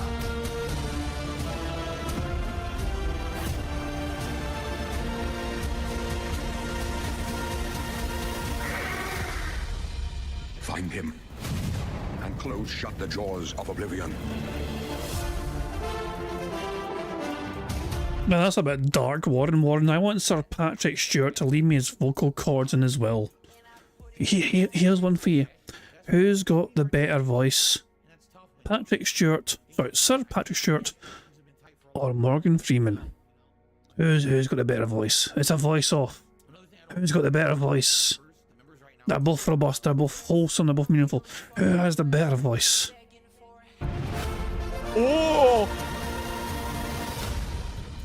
So, pause. No, the fuck was that random noise, Phil? Oh! Dumbass. Oh! So, pause. No, not stable volume. I want to pause. So, looks pretty darn good. What I think the best improvement there, at least from what I can see, is the character models have been completely modernized. Like when so Carnotion says that Phil's getting viewability on Kick quite hard. Wouldn't that put his partnership with Kick in jeopardy because he's now getting paid by, per view? Like, the more viewers he has, technically the more money he's getting. So wouldn't that potentially put his Kick money in jeopardy? Tyler says it's not really, as Kick no real viewers. If they no real viewers, then why the fuck does view button happen? That's a weird one. I don't know. It's so weird. Can you? Okay, I know. So here's my logic. Here's my opinion. Once again, one of Phil's fans are view button Phil like crazy. This time on Kick. Why? Because obviously the more real viewers that Phil has, the better off he'll fucking be. The more money he can potentially make. And if someone sees a stream with like fucking thousands of fucking viewers on it, they're going to be naturally compelled to fucking go towards that and check out for themselves, even if only briefly. So one of Phil's dents is fucking doing it to try and help him as best as possible. I played Oblivion 2 years ago. All right, I had a grand time playing it. I really did. But definitely you could see that there was some jankiness in the way it played because it was an older game, and the character models were very outdated, right? So in this case, now they've modernized the visuals, they modernized the character models, they tweaked everything. Supposedly, it plays a lot more like a modern game now. All right. Now, the story of Oblivion is great. The music of Oblivion is great. The guilds are great. Most of the side quests are great. It's actually just the Oblivion gates of the game that is the slog, you know? So, we'll see. It looks good to me, okay? It does, and that's amazing the way that they've done it, that basically... Why can't I go back? Now I can't go back? Do I have to exit out? Oh, you exit out, okay. I think this is longer, right? The official reveal was, like, lengthy. Let's see how long... Yeah, see, it's 19 minutes. I definitely don't want to watch this whole thing. Just the developers talking and shit. I like that they still have all the original voices and everything. They didn't bother, changing that. Look on this. Oh God, look at his face. What's he doing? Stop, criminal scum! Stop right there, criminal scum. Cheese for everyone. Cheese for everyone! That didn't look too good. His face looks messed up. We are going to steal one of the Elder Scrolls from the Grey Imperial Fox. Palace. You need to find the reading room. The blind priests will deliver a scroll to you there. Do not speak to the priests. They're blindfolded. I've chosen you because you are the best. Good luck. Stop! You violated the law. Your stolen goods are now forfeit. Then pay with your blood. How did I do that? I'm trying to remember. Didn't I have to do it multiple times? So I kept screwing up, but then eventually I did do it. I think so. I don't remember though. Developed Who over the past fucking 20 cares? years, players have come to expect a certain suite of tools and controls. Like sprinting. Sprinting is an interesting one because it was such a big debate internally among our teams. Some of us were absolute purists, but ultimately, we decided as 2025 and people are going to want to sprint. In fact, all of the character locomotion has been completely redone from scratch. Cool. And that has a huge impact from the very beginning of the game. Every single updated or new feature was implemented with the player in mind. It all comes down to what makes Oblivion, Oblivion. What are those features that just immediately come to mind for players when they think of the game? Minigame. Okay, what's the point? I'm willing to bet. Is Phil going to mock the French accent? I think he's going to fucking mock the French accent. Are the mini games. Those are so iconic to Oblivion. No, not the lockpicking. Oh no. Oblivion lockpicking is the final boss. Oh no. Why? How's it going? Like lockpicking. You can put a fresh coat of paint on it. You can't change it too much because it's part of the core experience. You changed it completely, right? Whether you're returning to Cyrodiil or you're a newcomer, I'm going to follow you and watch you and worship the ground you walk on. you will instantly feel at home. It just feels better. We've modernized a lot, but it's still the same incredible adventure and the same carefully handcrafted world. Well, it's about time. Do you know how long we've been waiting? No. How long? Oblivion is a core part of the story. Yeah, it's weird, and here's why this is weird. If you haven't noticed, the character models look good, but they're using the same mocap from the original game. The mocap is massively outdated. So you put a modern character model with old mocap, it looks awful. It looks like a mannequin that doesn't move right? It's like, it doesn't look right at all. That's what it is. If you look in combat, the character models are looking amazing. But the problem is, it's old tech. I mean, you're talking 20-year-old tech. Jeez. Bethesda Game Studios. None of what we're surrounded by right now would be here if we hadn't made that game and if it hadn't been the success that it was. The effort that we put into it, the sort of the love that went into it, I think that comes across on the screen. To have worked on something that people care enough where you're in a position where you can remaster it. Okay, I don't care about you guys. I have never played Oblivion. Just thought I'd share that. Sorry, I don't care about you. I was born 87 years ago. But for all these years... Oh, we already saw it. Okay, that's just the trailer. All right, I mean, so... It looks interesting. Like, I definitely like these models look great. You know, these new character models and the lighting, of course, because the original game didn't have any of this kind of lighting. Look at this, right? So it's probably going to look gorgeous. But I feel like it's going to be kind of wonky, to be honest. I feel like that's what people were saying in the chat earlier. When you take an old game and you're just slapping on, you know, new models and things, right? That, I don't know how it's going to work. I'm very curious to try it myself and see what it's like. I don't know. And you know me, when I play these games, I find more problems than anyone else, right? Here you go. Well, it's exciting. It's cool that it's out already. I've already downloaded it, but there's 2 versions. Obviously, I got the standard version. I don't know what the heck the other version was. Where did it go? It showed 2 versions here. I wanted to see what you could pay for. See in store? No. Where's the other version? It seemed like there was a special version that had extra content, but now I can't find it. I don't know. Well, whatever. So I have it.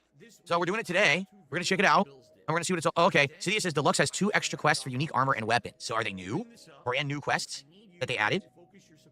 Yeah. Who fucking cares? It'll be very interesting because everyone's kind of against each other on it. Like some people are like they're purists and they want it to play like the old game, and others are like, well, then what's the point? You know? So I'm curious how much they've changed, what they've updated, what they haven't. Okay. Well, anyway, there you go. And was that a sneaky burp? Updated what they haven't.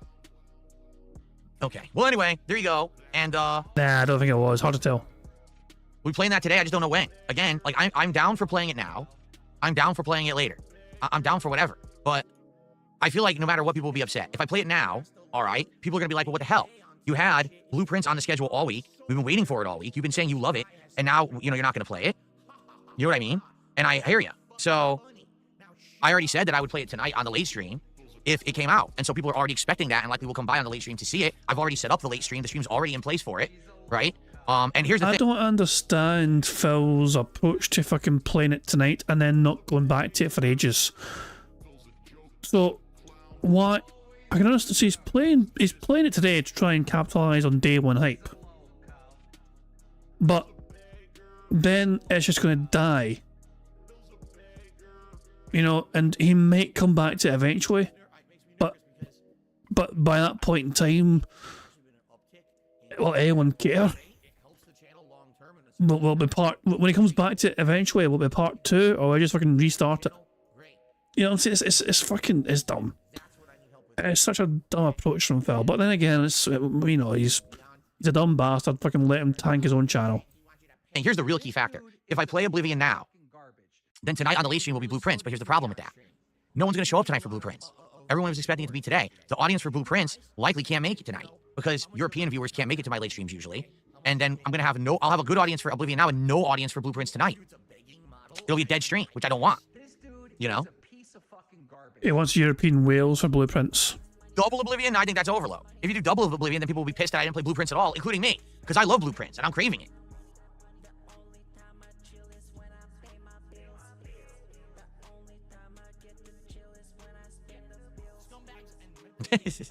I don't know. You're damned if you do and you're damned if you don't, man. Seriously, I mean it too. Like, no matter what I do here, people are going to be upset. So, I don't know. Like, I want to play both. I want to play Blueprints today. For sure, I'm craving it. I've been craving it all week. I want to play Oblivion today, you know? Who fucking cares?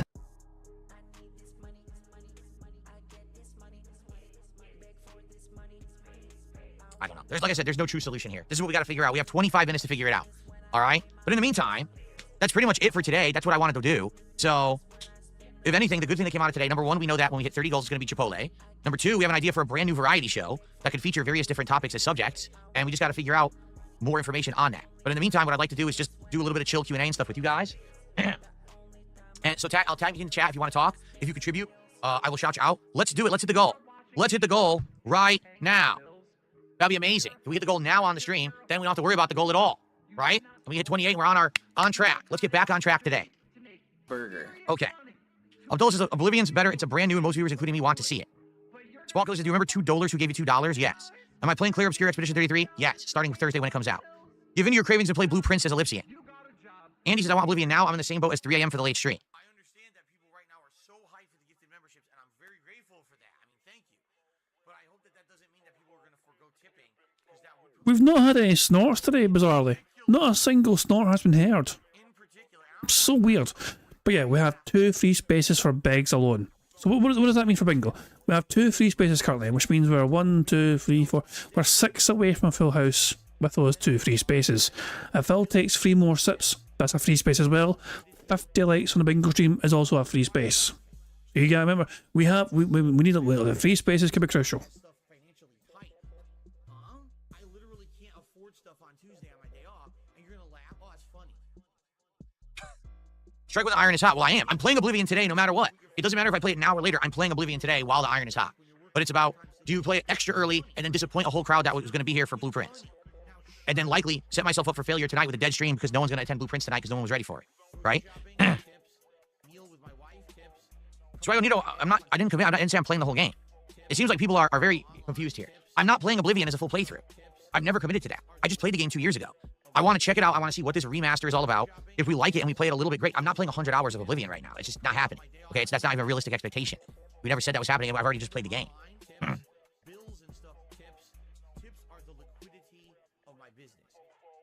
No, there's no Black Ops tonight.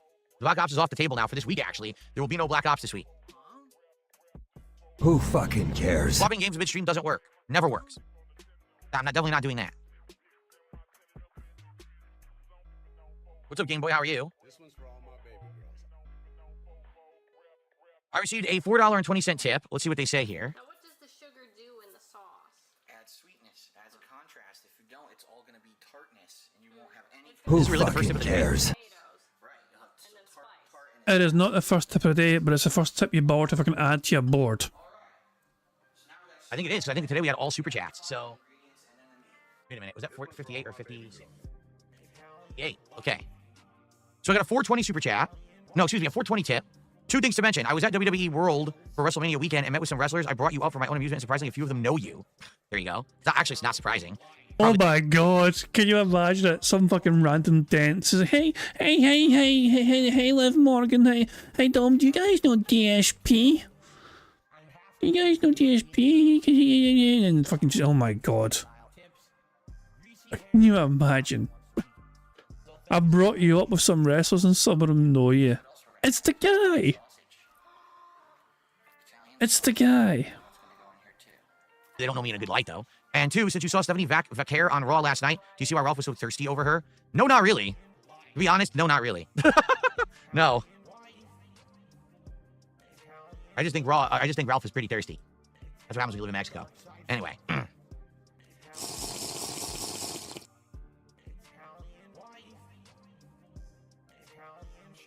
Wonka, I wish we would get news about the Fable game. Yeah, I know. It seems like they're purposefully not giving information on the Fable game, and that's not a good sign, actually.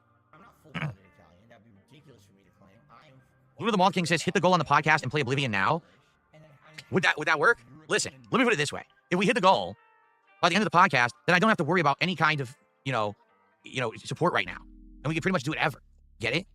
But I'll tell you right now, it's going to be disappointing no matter what if I do it now. I know people will be disappointed.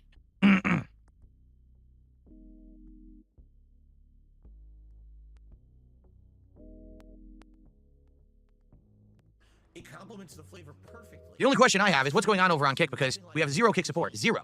We haven't had a single gifted sub all morning. We've had super chats. I have this pen here, by the way, because I was taking notes playing Blueprints. But now it looks like Who we're not playing fucking Blueprints. cares? So now I can't enjoy my puzzle game that I've been craving all week. But anyway, 5 in a row. That's concerning. we got super chats this morning. We got tips this morning. Where the heck are the subs? Where are the subs at? Where are my subs at? Where are my subs at? It's a valid question. We've lost subs. We've lost about 70, 80 subs over the last day. They expired, and we did not get new subs to take their place. That's bad. That's awful. We need more subs on Kick. Older cultural rices. It has peas and carrots, but it's also got this unique seasoning in it that's really good. And then also a side salad, which was like lettuce. Perhaps if someone did a significant contribution to the support goal and said what they wanted to see me play, it would sway me one way or the other. I'm just saying. I mean, maybe that could happen. Not a paid shill, by the way.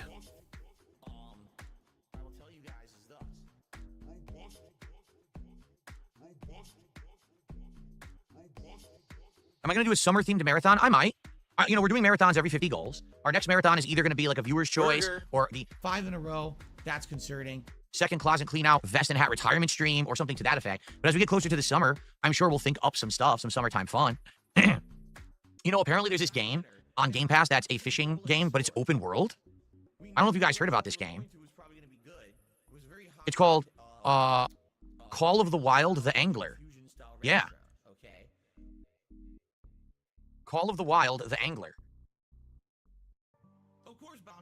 And apparently it's open world, and you go through this world doing all kinds of like adventure missions and stuff, as if it's like Far Cry or something like that. But also you fish, and fishing is like the major thing you do in the game. So it's kind of like fishing combined with an open world RPG, and it's actually apparently really good. It came out I think last year, and it's on Game Pass. So I'd be interested in playing something like that. Maybe in the summer. Maybe that could be like a summer chill stream. We'll see. Oh, okay.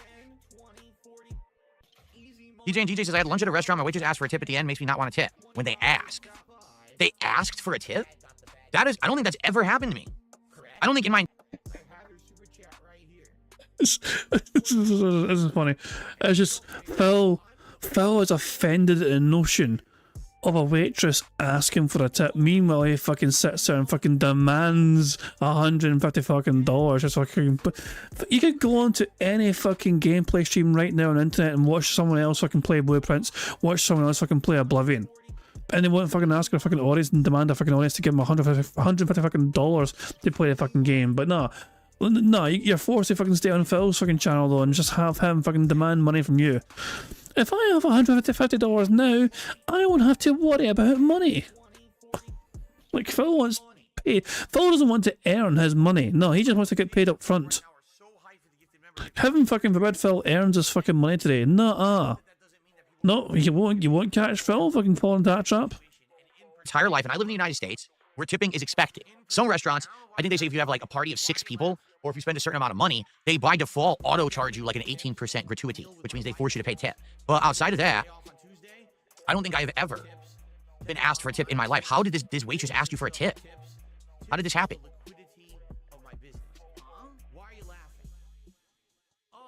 Huh. In the UK, so yeah, Kyle says I heard in the UK it's offensive to that. It's not offensive to tip, but so in America, it's definitely a bigger thing in America. You know, people, it's optional. Tipping is optional in the UK. I know for a lot of people in America, places will kind of expect you to fucking tip. You know, in fact, it may be included in the fucking bill, you know.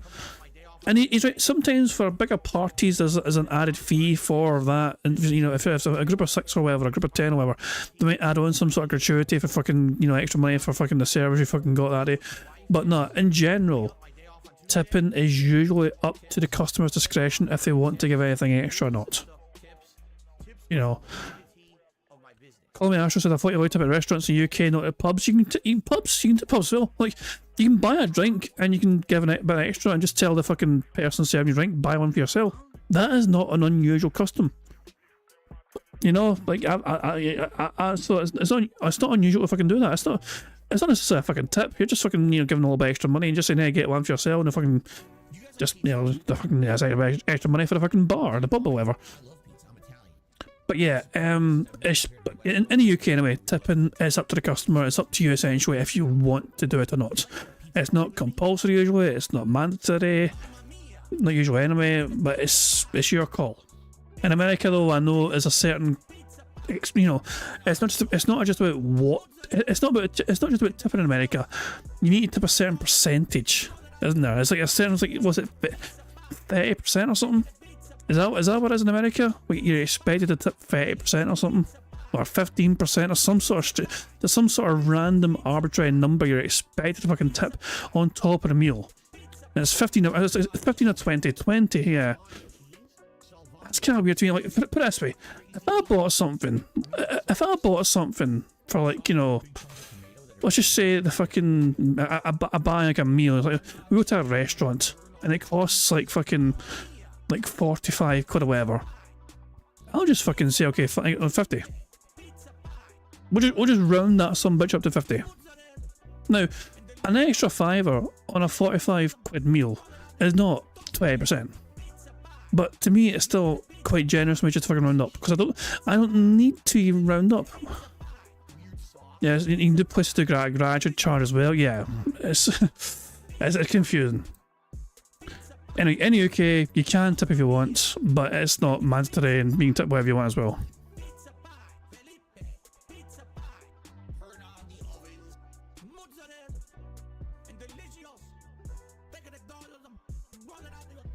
Yeah, it's kind of weird. Just the whole waiting system in the United States is weird because we have minimum wage, but somehow, if you're a waiter or a waitress, you don't have to get paid minimum wage. I don't understand that. That sounds pretty illegal to me, but apparently it's true. That they get a base pay that's tiny because they're expected that they're going to get a bunch of tips or something like that. I don't know how it works.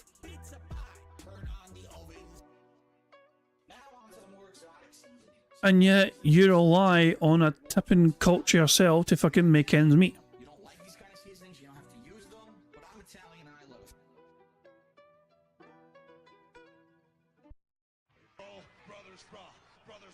$2.13 an hour, that doesn't sound very appealing. Again, how is that legal? I don't understand that at all. This is all one big bag, by the way. He's talking about tipping. This is a big bag.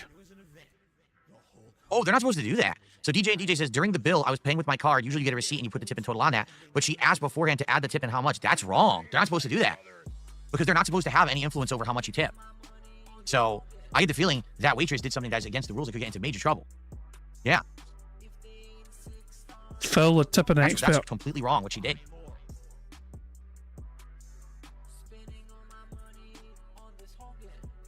Well, anyone else have anything they want to chat about today? As I try to make my final determination of what to do here.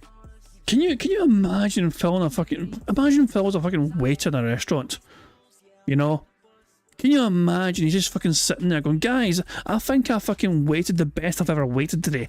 I went and made sure that person got their burger. I made sure that person got their fucking lasagna. I made sure that person got their fucking pizza. This is the best waiting I've ever done in my fucking life. And yet tips have been slow today. Like, come on, guys. Just him standing in the middle of a fucking restaurant, telling all the fucking customers that he's fucking just, you know, throwing food at. And like, hey, I've done an amazing job today. I've given you guys your food that you ordered for, that you came here to eat. I would really appreciate it if you guys could step up your contributions before you finish that meal. Apparently I've got 50 likes. Thank you, Sonny, for pointing out we've got 50 likes. That's another free space for bingo. So we have currently 3 free spaces for bingo, which means we are 3 away from the full house. Excellent stuff indeed. Any last minute questions or concerns, please tag me in the chat. And please, let's get some support. I mean, we literally just talked about if people support the stream, it'll help me make my decision, and no one did. No one. Bruh. Excuse me.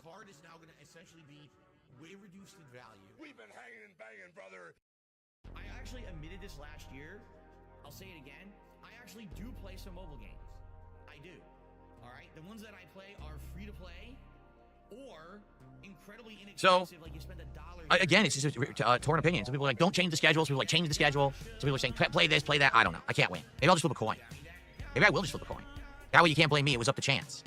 Right? There you go. That way you can't blame me. Because heaven forbid it should be Phil Burnell's fault for being held accountable for the fucking content that he puts on his fucking channel. We're not allowed to hold Phil accountable, guys. It's just not premises. It's not allowed. He has forbidden it.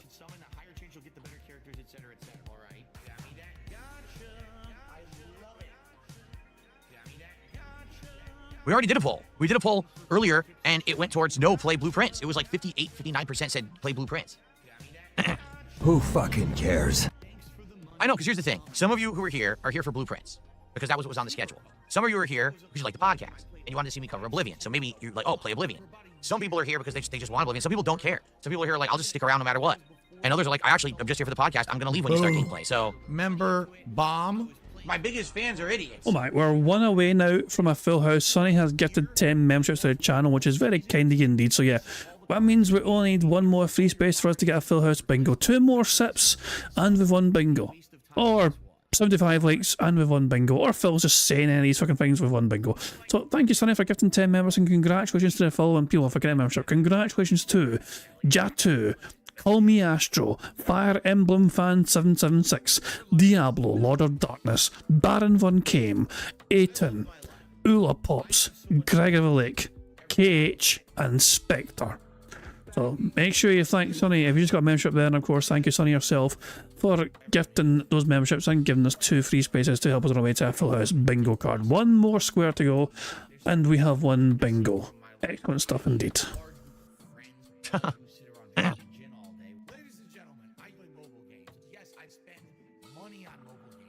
Dorza, how am I still going? I found out. So we're late to start. To be fair, we had a late start because we watched my Molly's compilations, whatever.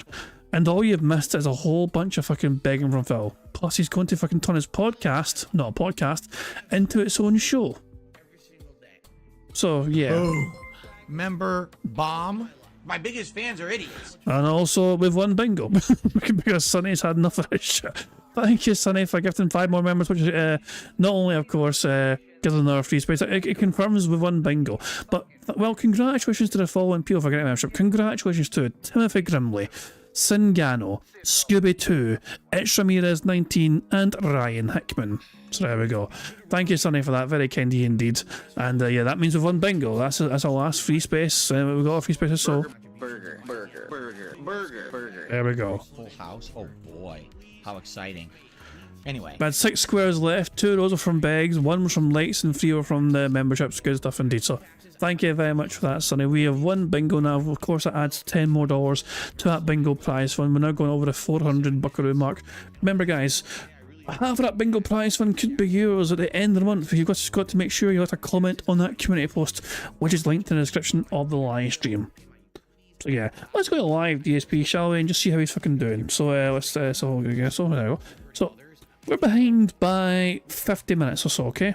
And at this point in time, he had $62. So let's see how much money Phil's made in, like, 50 minutes.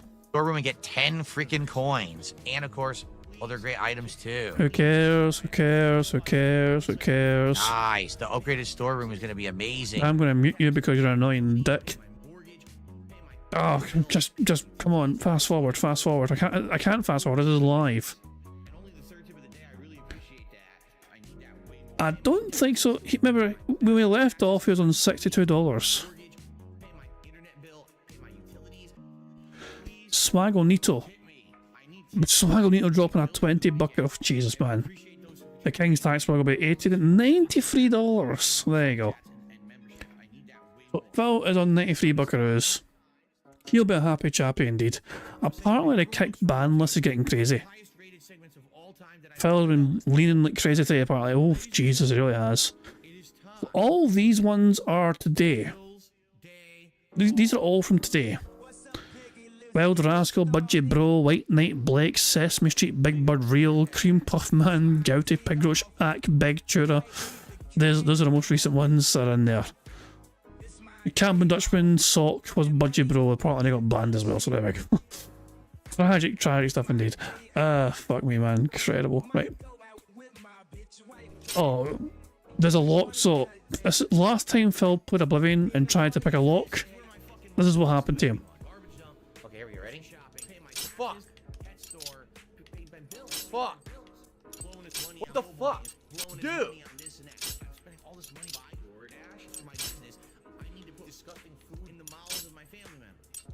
Yeah. This system is complete shit. It really is. Look. Easy. This is easy. Oh, good times. It's the worst lockpick system I've ever seen in any game. I love how he reloaded his save because he lost almost all his picks. Why the fuck? It was all the way up there.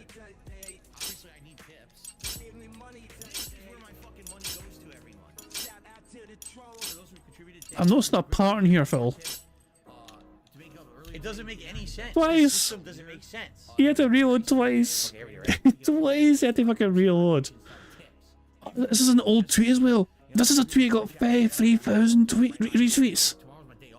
Because this person, I don't know, Arc509, randomly decided that one day back in September of last year to tweet this out. And I got 33,000 likes.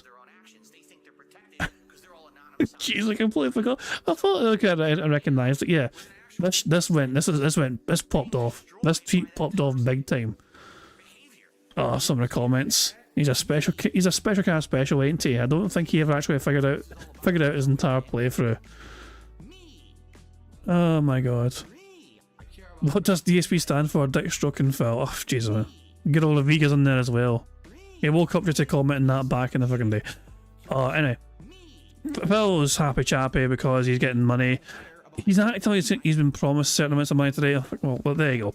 That face should tell you everything. This is what he's expecting, a big massive comeback today and supporting contributions because he had a bad day yesterday where no goals were hit, so he's determined to hit goals so he can stuff his face for a fucking fast food again. Either tomorrow or fucking next fucking day, who fucking knows. But yeah, I think I'm going to wrap it up there, and I'm going to, of course, end with our fucking lovely authors. If there's any authors around, there we go. Like I was saying, I had a feeling that Cream Puff Man was getting banned when I saw it arguing in the chat. I mean, no one's safe in Phil's chat, you know what I mean? If you're willing to fucking go against any sort of like narrative that Phil has, then yeah. And yeah, I seen that earlier on. So Spiff and Brit already posted a new video from the Oblivion remaster. So better than so Spiff and Brit. He likes to find exploits in games, whatever. He usually takes a sweet time doing it, but he managed to get this video out today. The release was today. It came out today, and he managed to fucking not only play the game and find an exploit already and fucking just have fun with it. He's got a video out today as well, before Phil even went live. You know, so I'm looking forward to catching that later on for sure. That was impressive stuff from Spiff and Brit, man. He was on the ball, yeah, for sure. You know, but aye. Yeah, exactly. He wanted to see if they fixed an exploit in the remaster. I don't think they did. I don't think they did. I'm not entirely sure. I'll have to obviously check it myself. But yeah. Anyway, but Phil, of course, he's only playing it today because he's trying to jump on the hype train or whatever. But the problem is, no one fucking cares about Phil playing Oblivion, because why the fuck should they? So yeah. Anyway, I'm going to wrap things up there. Thank you very much, guys, for joining me with some robust bingo antics and all that jazz. It's good to have a normal fucking podcast, not a shortened one that Phil would fucking sabotage. And yeah, good to get back to winning ways as well, of course, as well. So we add some more money to that bingo prize fund. I'm going to end, I always end, by playing notorious PIG contributions made by the supremely talented Pixar Animations. And I was just checking the mail Discord to make sure there's nothing new in there. Nope. Still that haunted image from Emeroid. Thank you very much again for the nightmare fuel, Emeroid. So yeah, if you know, you know. But yeah, I'll be back tomorrow with some more robust bingo antics. Until then, hope you all enjoy the rest of your Tuesday, and I will catch you all later. Goodbye. On September 14th, a pre-authorized payment of $16.51 from PayPal.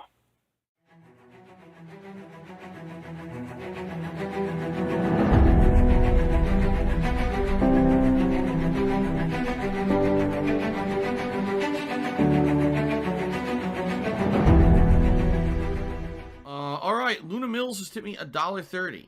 It says, I'm back. What's your favorite type of shower? When you're showered in money. When you go outside, all of a sudden, greenbacks start falling from the sky. And you raise your face up, you're like, oh, you start dancing, you go, oh, money, money, yeah, yeah. Alright, I don't know what the hell you're talking about, but thank you for the first tip of the day.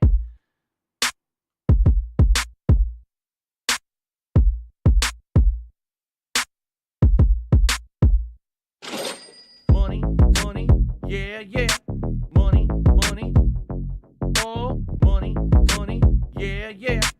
Money, money, money, money, yeah, yeah. Money, money, oh, money, money, yeah, yeah. These contributions are mandatory. Money, money, yeah, yeah. Money, money, oh, money, money, yeah, yeah.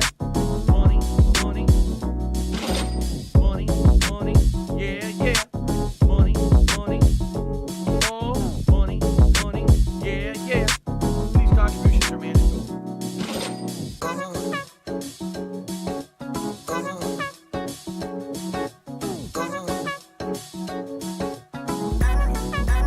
Show me the money.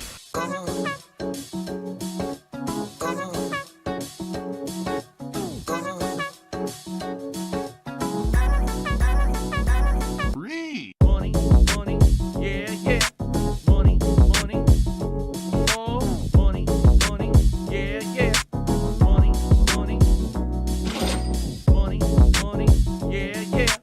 Money, money, oh, money, money, yeah, yeah.